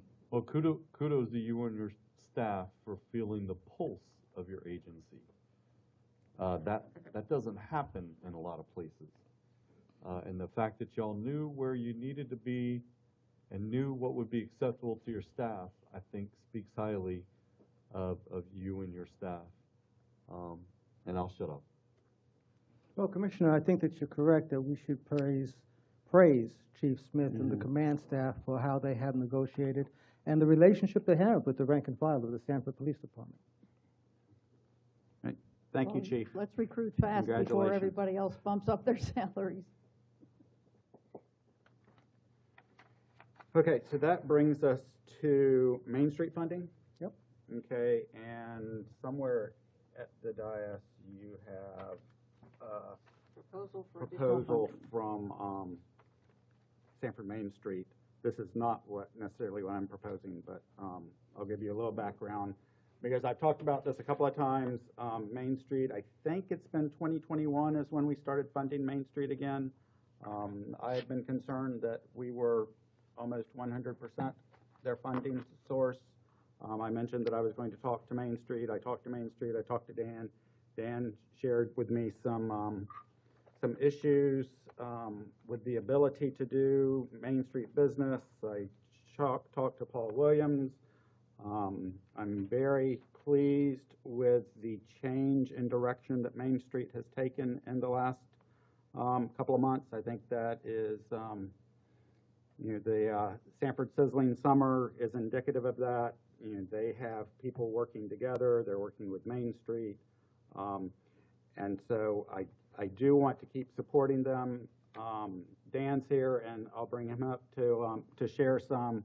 But what I have proposed to them is that for the remainder of the calendar year, not our fiscal year, but the calendar year, for us to try to come up with $8,000 to $10,000 to allow them to hire somebody part-time, which essentially would relieve Dan from the desk, and allow him to do some more Main Street stuff as they build their support and look to funding in the next year. And then I would be coming back in November or December based on, you know, what we see from Main Street to see whether we would continue that. But I'll let Dan talk about what he sees as the needs. Good afternoon, Commissioners. I had presented a proposal to the mayor, and I was not around during the original restart of Main Street. I joined the organization about 2.5 years ago, and it quickly became obvious that we have the contract to operate the Welcome Center, or the Information Center, for the city. And yes, the mayor is correct that you fund basically 100% of Main Street. However, we operate that Welcome Center 47 hours a week. We're open more than City Hall. We're open 7 days a week. And I cannot do Main Street stuff if I'm stuck behind the desk all the time. Just to give you some background, the last 94 days, I have worked 80 of them. Now, part of that is I'm trying to save money for the organization so we don't get in a tight spot. But that doesn't allow for any Main Street activity, well, very limited Main Street activities. We have brought on I won't say full-time, but a more permanent part-time person, and Rosie Cannon. She started this week. She was born, not born here, but grew up here, very familiar with the area, very versed in not just downtown Sanford, but Sanford as a whole. And I started talking with the mayor several months ago. You contract out all sorts of services with the city. In no case do you run a deficit. Do those companies vendors run a deficit? That's what Main Street is doing. We're spending all of our money just to operate the Welcome Center for you. And the proposal I sent to the mayor was for $15 an hour, 47 hours a week. When you work out the FICA and the stuff that you have to contribute as an employer, that works out to about $39,500. And so that's why I presented the proposal for the $40,000.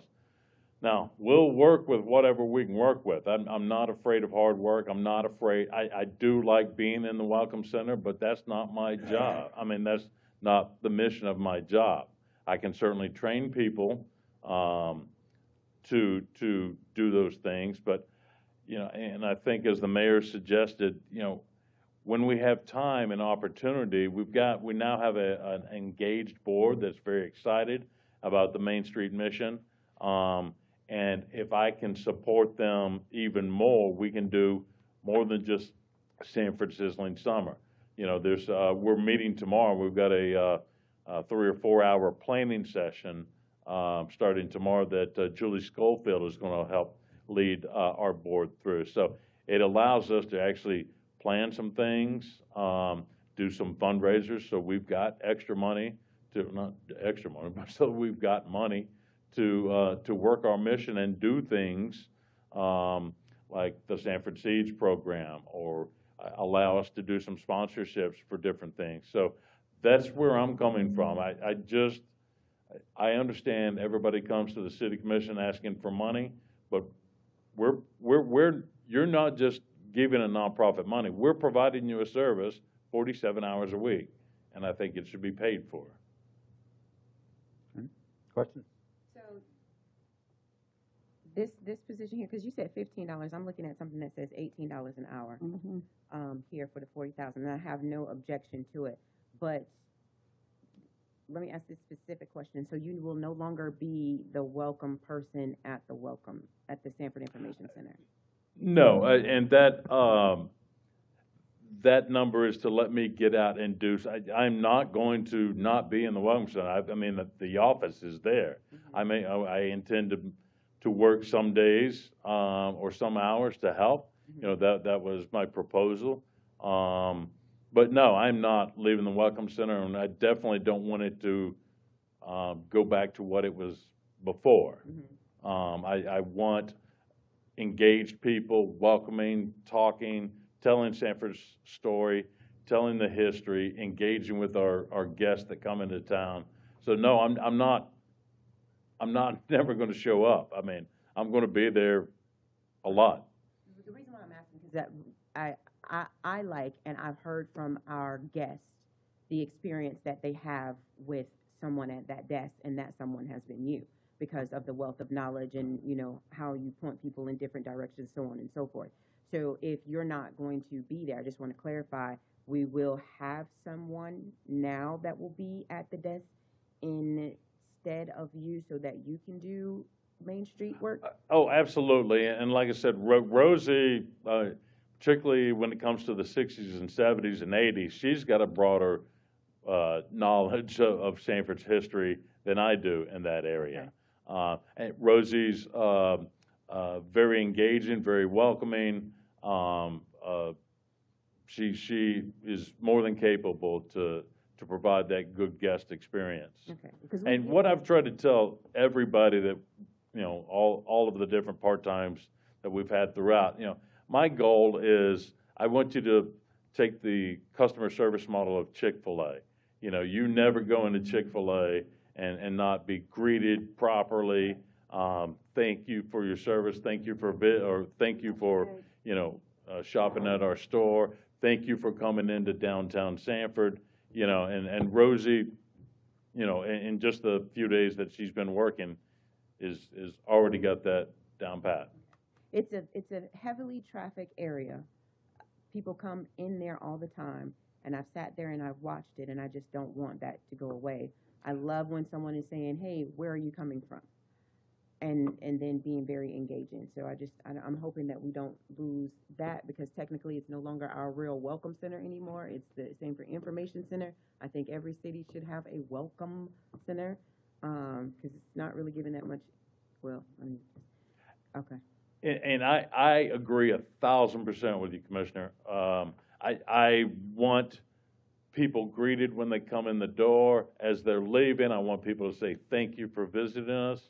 I mean, that's what I want. I want people to feel like, okay, this is a cool place, you know. They thank me for showing up. I want that same level of service. Who will be paying for the Rosie then? Where is that funding? Well, that's what we're talking about. So this is, okay. Are we willing to fund more than what we are already funding, which is $48,000 a year? And to Commissioner Britton's point, Dan, a little nit, but it does say $18 here, and you said 15. So which is it? I apologize. It would be the 15. Okay. Is it 15 or is it the 18 that Paul Because sent? if it's 15, then it's not 40,000, it's less. No, 15 times 47 hours times 1.08 to get your FICA and all of that in. I mean, those are our costs as well. So it's right at 39,500. Okay, so just one more time. So we are currently doing $48,000 from the city for Main Street, correct? City and CRA. City and Which CRA. is all city. Okay, and so what this request is for the additional part-time person, an additional funding of $40,000. Right. And that would cover the other young lady or whomever that would now be in place of the welcome desk. And then we're asking Dan to move from that to focus more on Main Street at $48,000. Or is he? We pay Main Street $48,000 to operate the Sanford Information Center. Okay. Main Street, because that's essentially all their funding recently, Mm-hmm. uses that to pay Dan. Okay. And and there are other expenses, but mainly it's salary. They're asking for another $40,000 on top of that. I am reluctant to go that high, which is why I proposed, 6 months at a slightly smaller amount. I want to help them, I want to encourage them, but I also want to hold them accountable. Have we gotten the numbers recently on how many people are actually coming to the Welcome Center? Yeah, he gets those numbers all the time. I do that every month for the CRA. I can provide those for the city commission as well. Yeah, they're pretty healthy numbers. Yeah. That's number one. Number two, we're getting close to the point where the CRA will no longer have that ability to help. My understanding is the CRA will make one more $24,000. No? Pamela, can you come up? Because then you and I did not communicate clearly. My point is, we're getting close to the city putting $100,000 a year into the. Well, I consider CRA money as city money anyway. That's what I just said. Yeah. We're getting close. Right. Good afternoon. Yes, at the CRA board meeting last week, the CRA board chose to not approve their upcoming budget, and therefore expenses that were recurring, Ms. Lindsay was putting into the through the city budget. Okay. So But it's good to note that when the CRA does sunset, approximately 1.5 million, which is about 60% of the city's portion, will come back to the city, which well exceeds what the recurring expenses are for CRA. But we'll be discussing that at our work session in late August. Okay. So then this coming fiscal year, if we stay at 48,000, all of it would come from the general fund.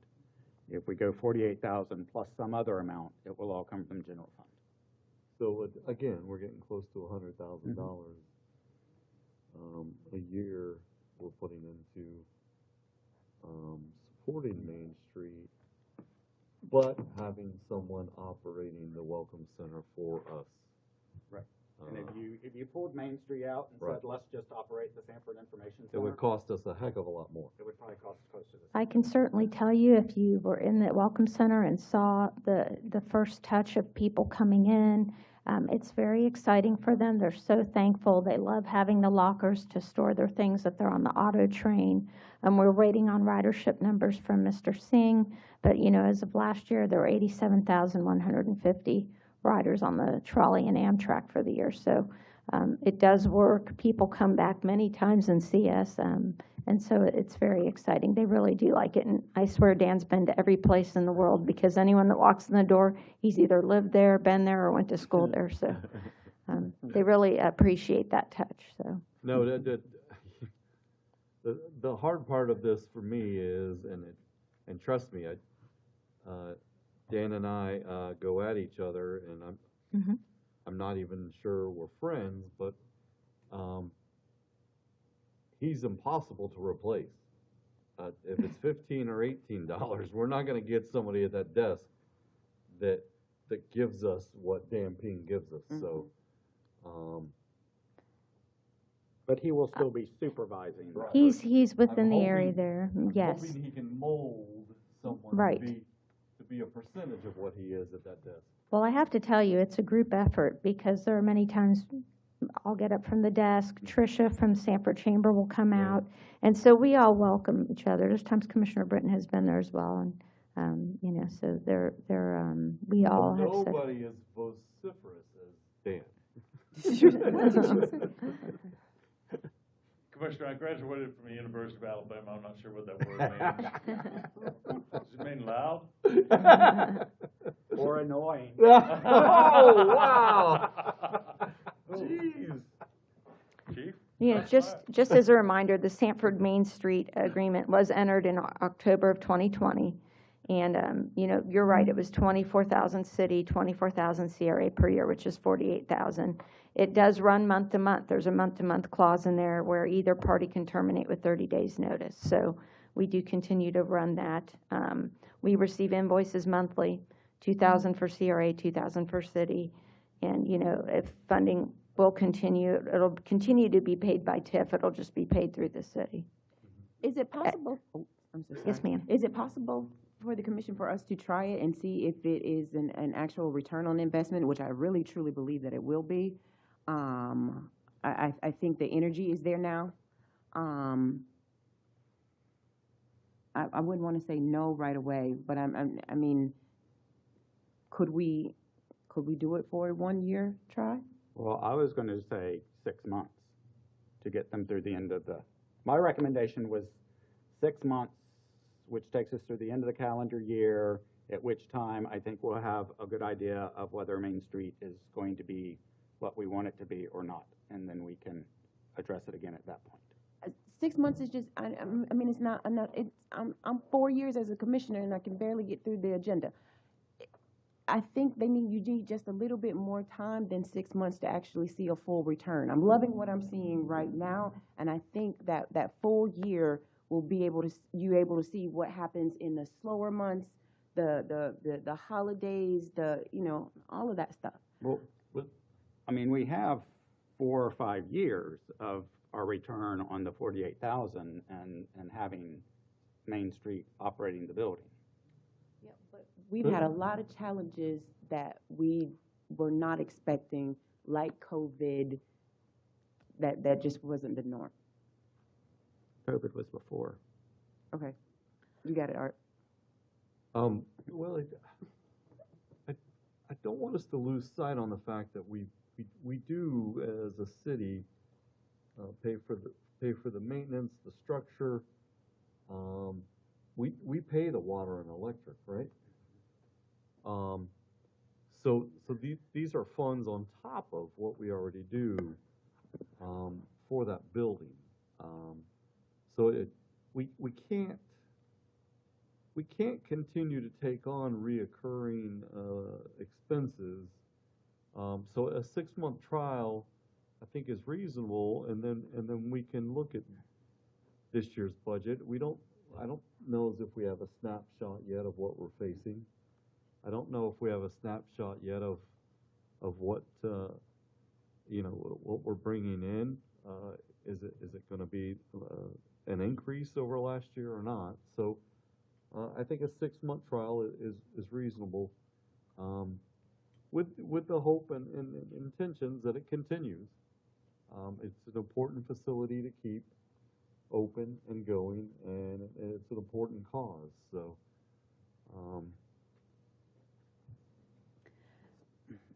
Is this part-time include benefits? Are we paying for benefits? No. No, Just the hourly? FICA. just out. And if it is 15, that's more like 30,000 than 40,000. 47 times 15 is 36.6, times 1.08. Okay, we just need to fix the sheet Well, that we the were given. paper, if I understand correctly, Dan put together a proposal.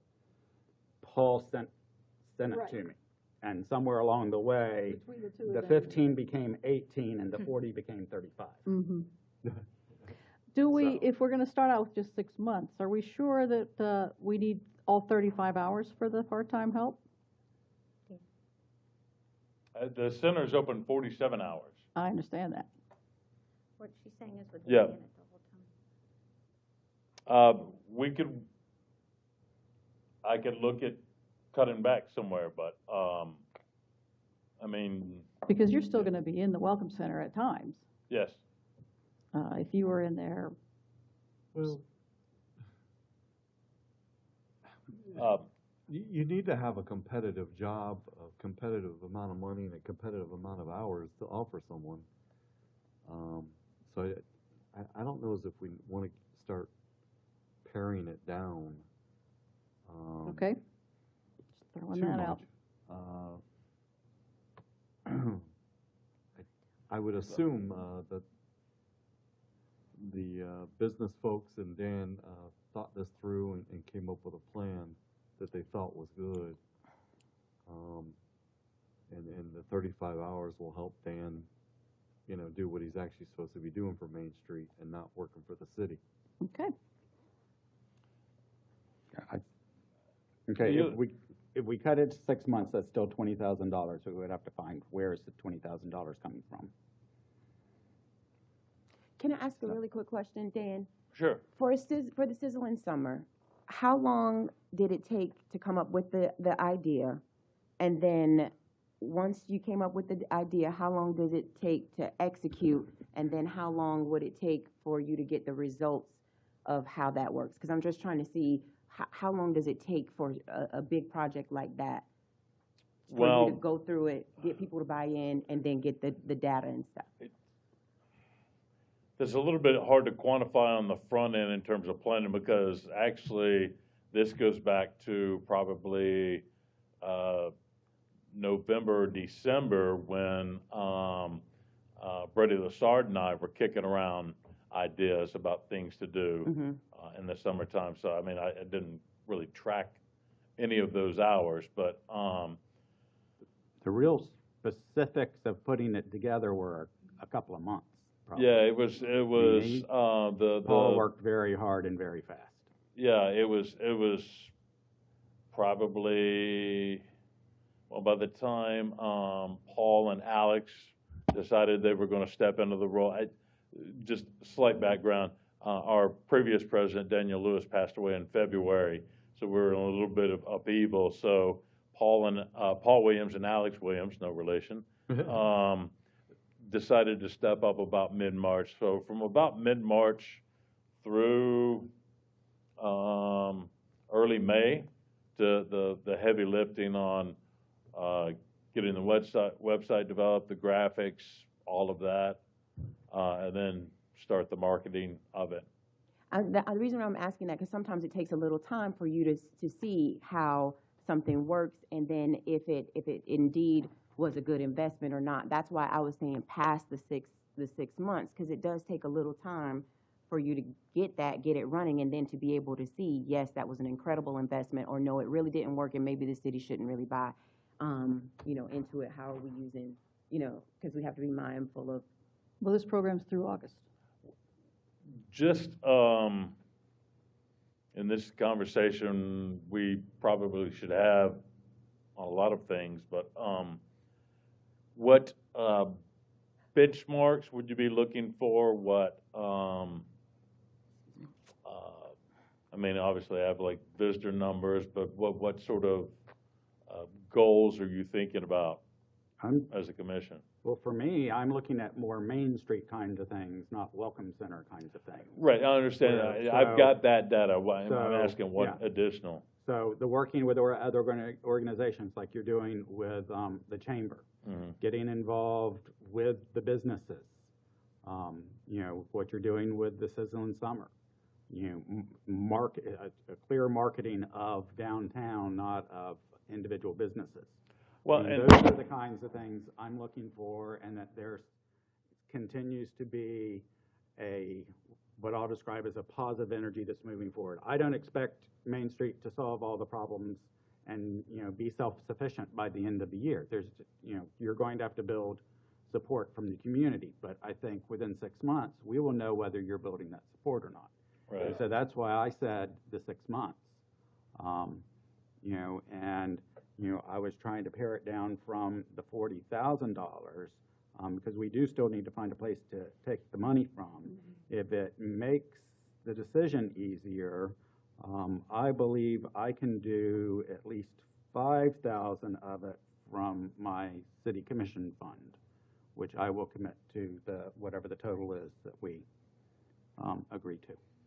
And what would be the process? Say we do the 6 months, then what would be the process at that? What would be the next steps?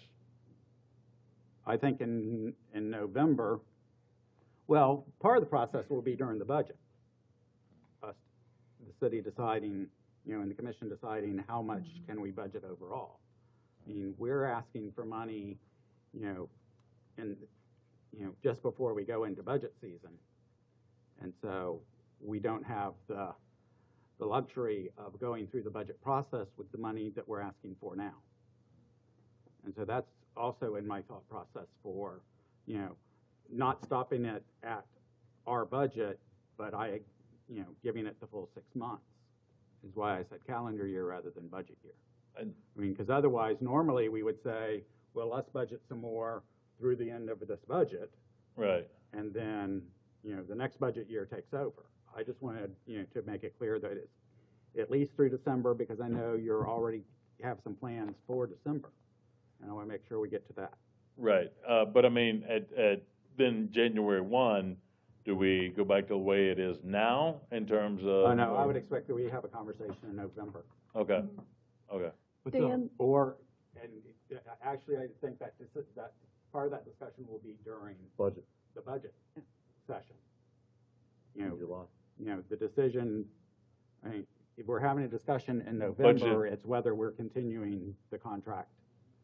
Budget decision or budget discussions and when? Well, our budget discussion is in July.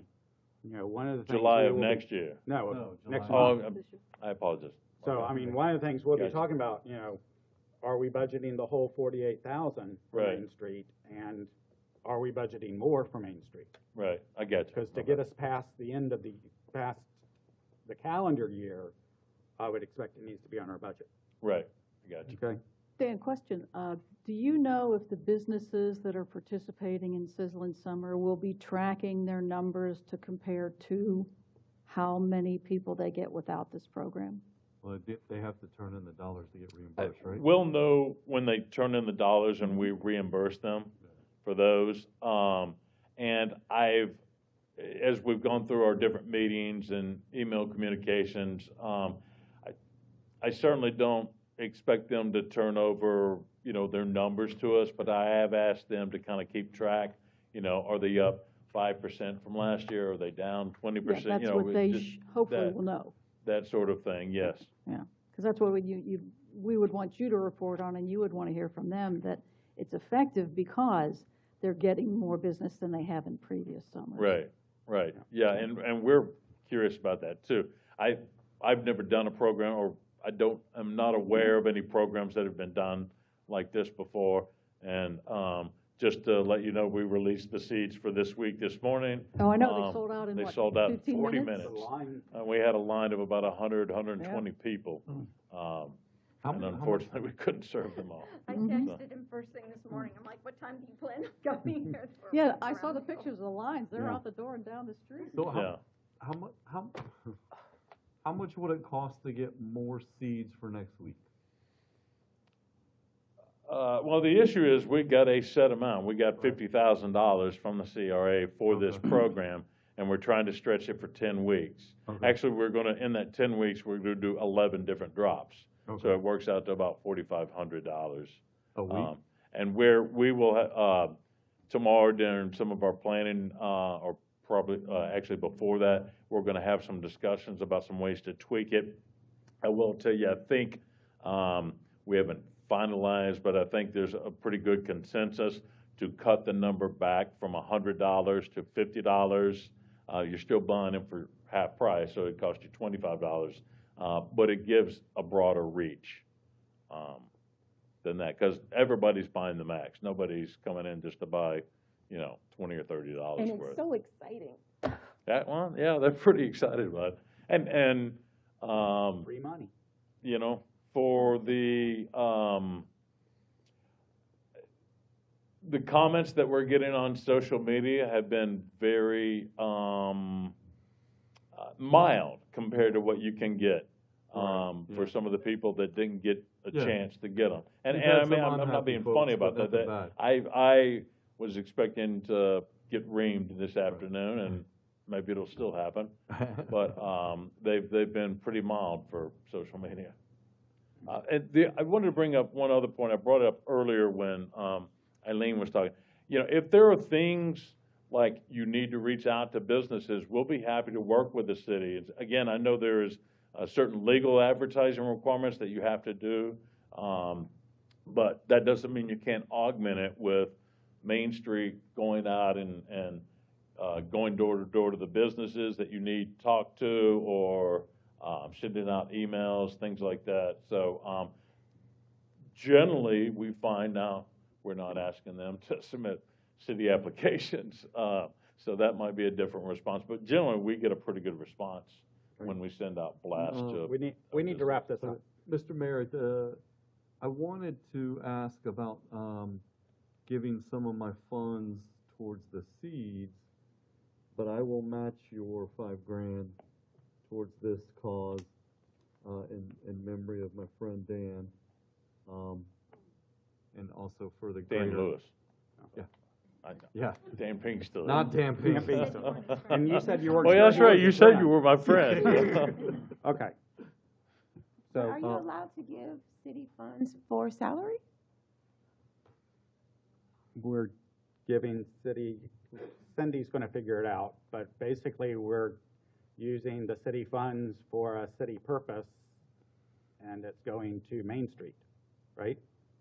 Yeah, A nonprofit. which is a nonprofit, actually. I still say we should do a year. I stand by that, but it's above to the consensus of the board. You still what? I'm sorry. I said I still stand by it. We should at least give them a year because I think it takes time, but Well, I don't disagree with you. We just, we can't commit to a year, when we're in the middle of this budget year. CRA changes. And the CRA changes that we're absorbing, so. So just so that I'm clear, so I can tell my board tomorrow, we're looking at 20,000 for 6 months? At And this then you point, will. we're at 10,000, but I would like to get it to at least 15,000, and we'll figure out a way to do that. I'm sorry? We're at 10,000 for sure. I'd like to get to 15,000, we can talk to Cindy about where we get that money. And, But that final is gonna come from the and then the in board. this July, you're having a discussion about, budget. in We do our general. budget process every July. right, no, I understand that. So you will be talking about increasing funding for Main Street in these upcoming meetings for Yes, October through yes. September of next year? Mhm. Okay. didn't we just get $1 million for a lawsuit? Didn't we just get $1 million or something from what was that Cindy came to us and said that there was a lawsuit that we just recently, we were awarded funding for? The only one I know of is that went to utilities, I believe, 1-4. That's only for utilities. Oh, the 1-4 dioxin. or PFAS. Uh, Okay, District 1 will commit another 1,000 to that. okay. I gotta see how much I got. You mean I'm doing District something 4? at West Side. No, she- yeah, what's my District 4? I thought you were just giving some of her money. You were just giving I'll Sheila's take money it. away. Commissioner Britton just offered another 1,000. So it's, 6:22, so we'll figure this out tonight, Okay. but Okay. We'll see, we're moving forward with it. we'll see what Miss Lindsay says during the break. Well. How many more gray hairs do you have there, back there, Cindy? That many? Okay. Thank you, All Dave. right, I think we will put off the private rights-of-way discussion. I did finalize, finally, the annual goals, put it in the form of the memo, but it is still available as the spreadsheet that is tied to, the strategic goals. The only change here is number 15 on this one, develop customer service training, I thought was redundant compared to one that said we'll do better customer service. That would be So I took redundant. out the we'll do better as customer service and left number 15 as a more specific thing.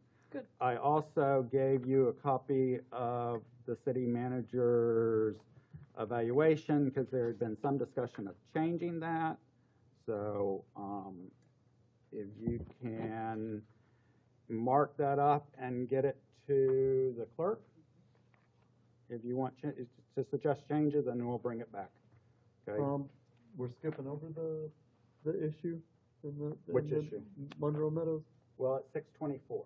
I know, but I'm not skipping over it. I think in order to have that discussion, we'll have to have it at the next meeting. Would you prefer to do?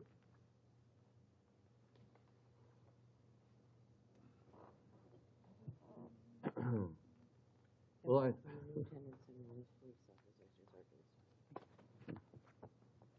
We can't add it at the end of the meeting as an add-on? Was, If it's important to discuss, we can't add it on. We got a very short agenda, to be honest. I mean, you can, one of us can bring it up during our report at the end. Okay, You want to do that? okay. Okay. I think there was some information sent out that we were gonna be discussing it at 4 o'clock, and there was an expectation Right. that it would happen. I don't know. Is anybody here in the audience for that discussion? About, HOAs and privately owned roads? Okay, Okay, all right. fair enough. Okay, so we'll talk about that tomorrow. Mr. Bonaparte.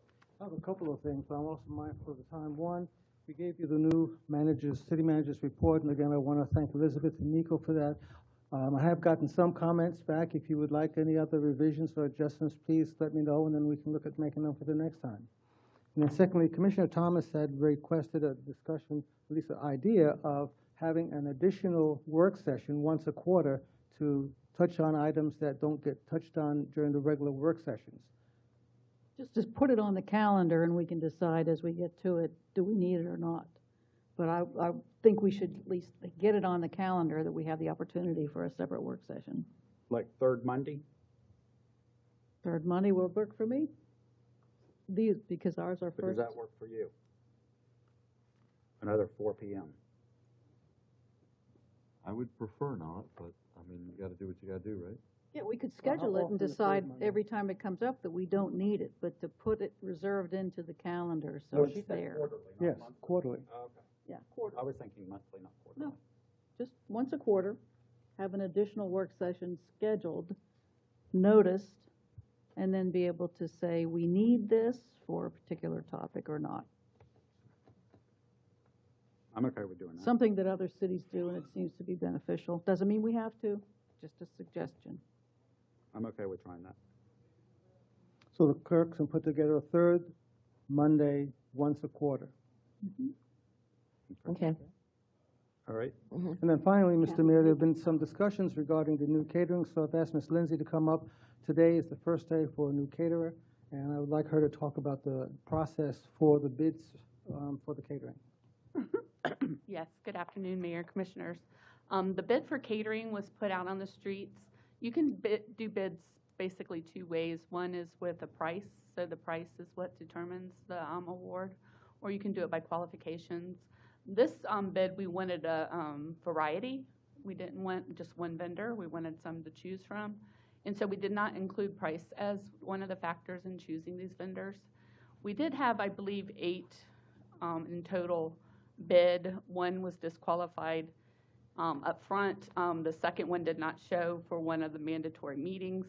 So we ended up with 6, and we chose all 6 just to give a variety for the food service for the city commission and other events throughout the city. Basically, that is the process we use for picking the vendors that we have. And they all bid, we chose all of them. So you chose, go ahead. No, go ahead. You chose 6 different providers with 6 different costs. Correct. Which They all had means their own we're in private some costs. cases paying more than we are now, and probably providing something for large groups that don't necessarily need fancy meals. That concerns me a little. I like the idea of the variety, but cost effectiveness wise, I'm concerned. Right, And our, I shared the same concern that There's a huge they're cost. different prices for Mhm. different vendors, Mhm. and I'm not sure it was clear. Yeah. I would have preferred that we just say, this is the price we'll pay. Yes. What will you provide us at that Yes. price?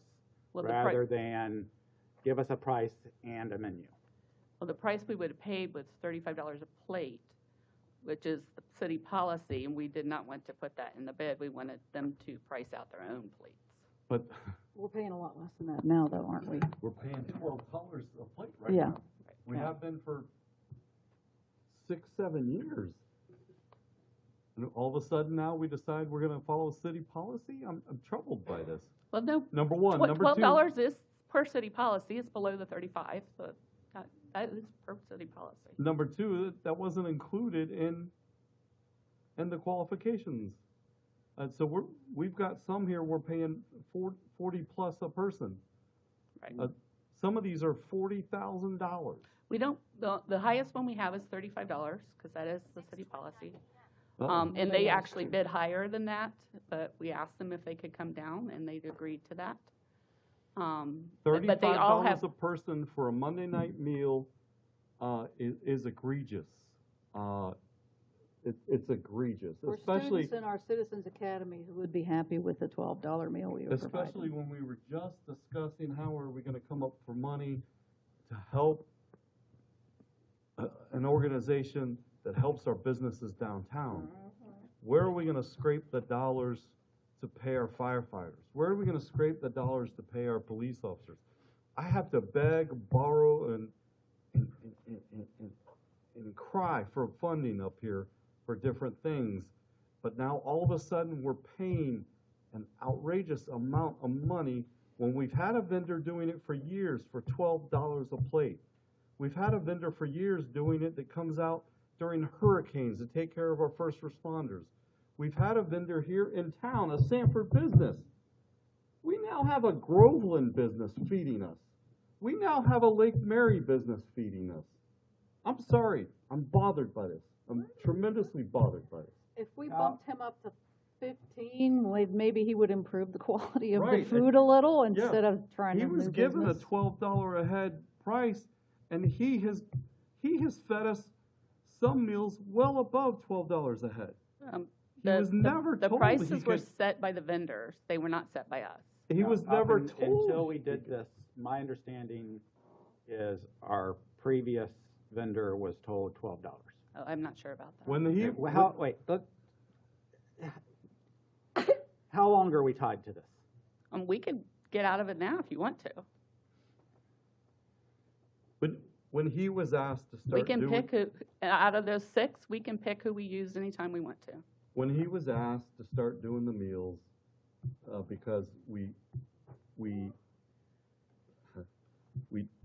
discarded the previous person because we wanted more variety, we wanted something different. When he was asked, he was told $12 a plate. And that's what he has done for years and years and years. And that's what his bid was done based on.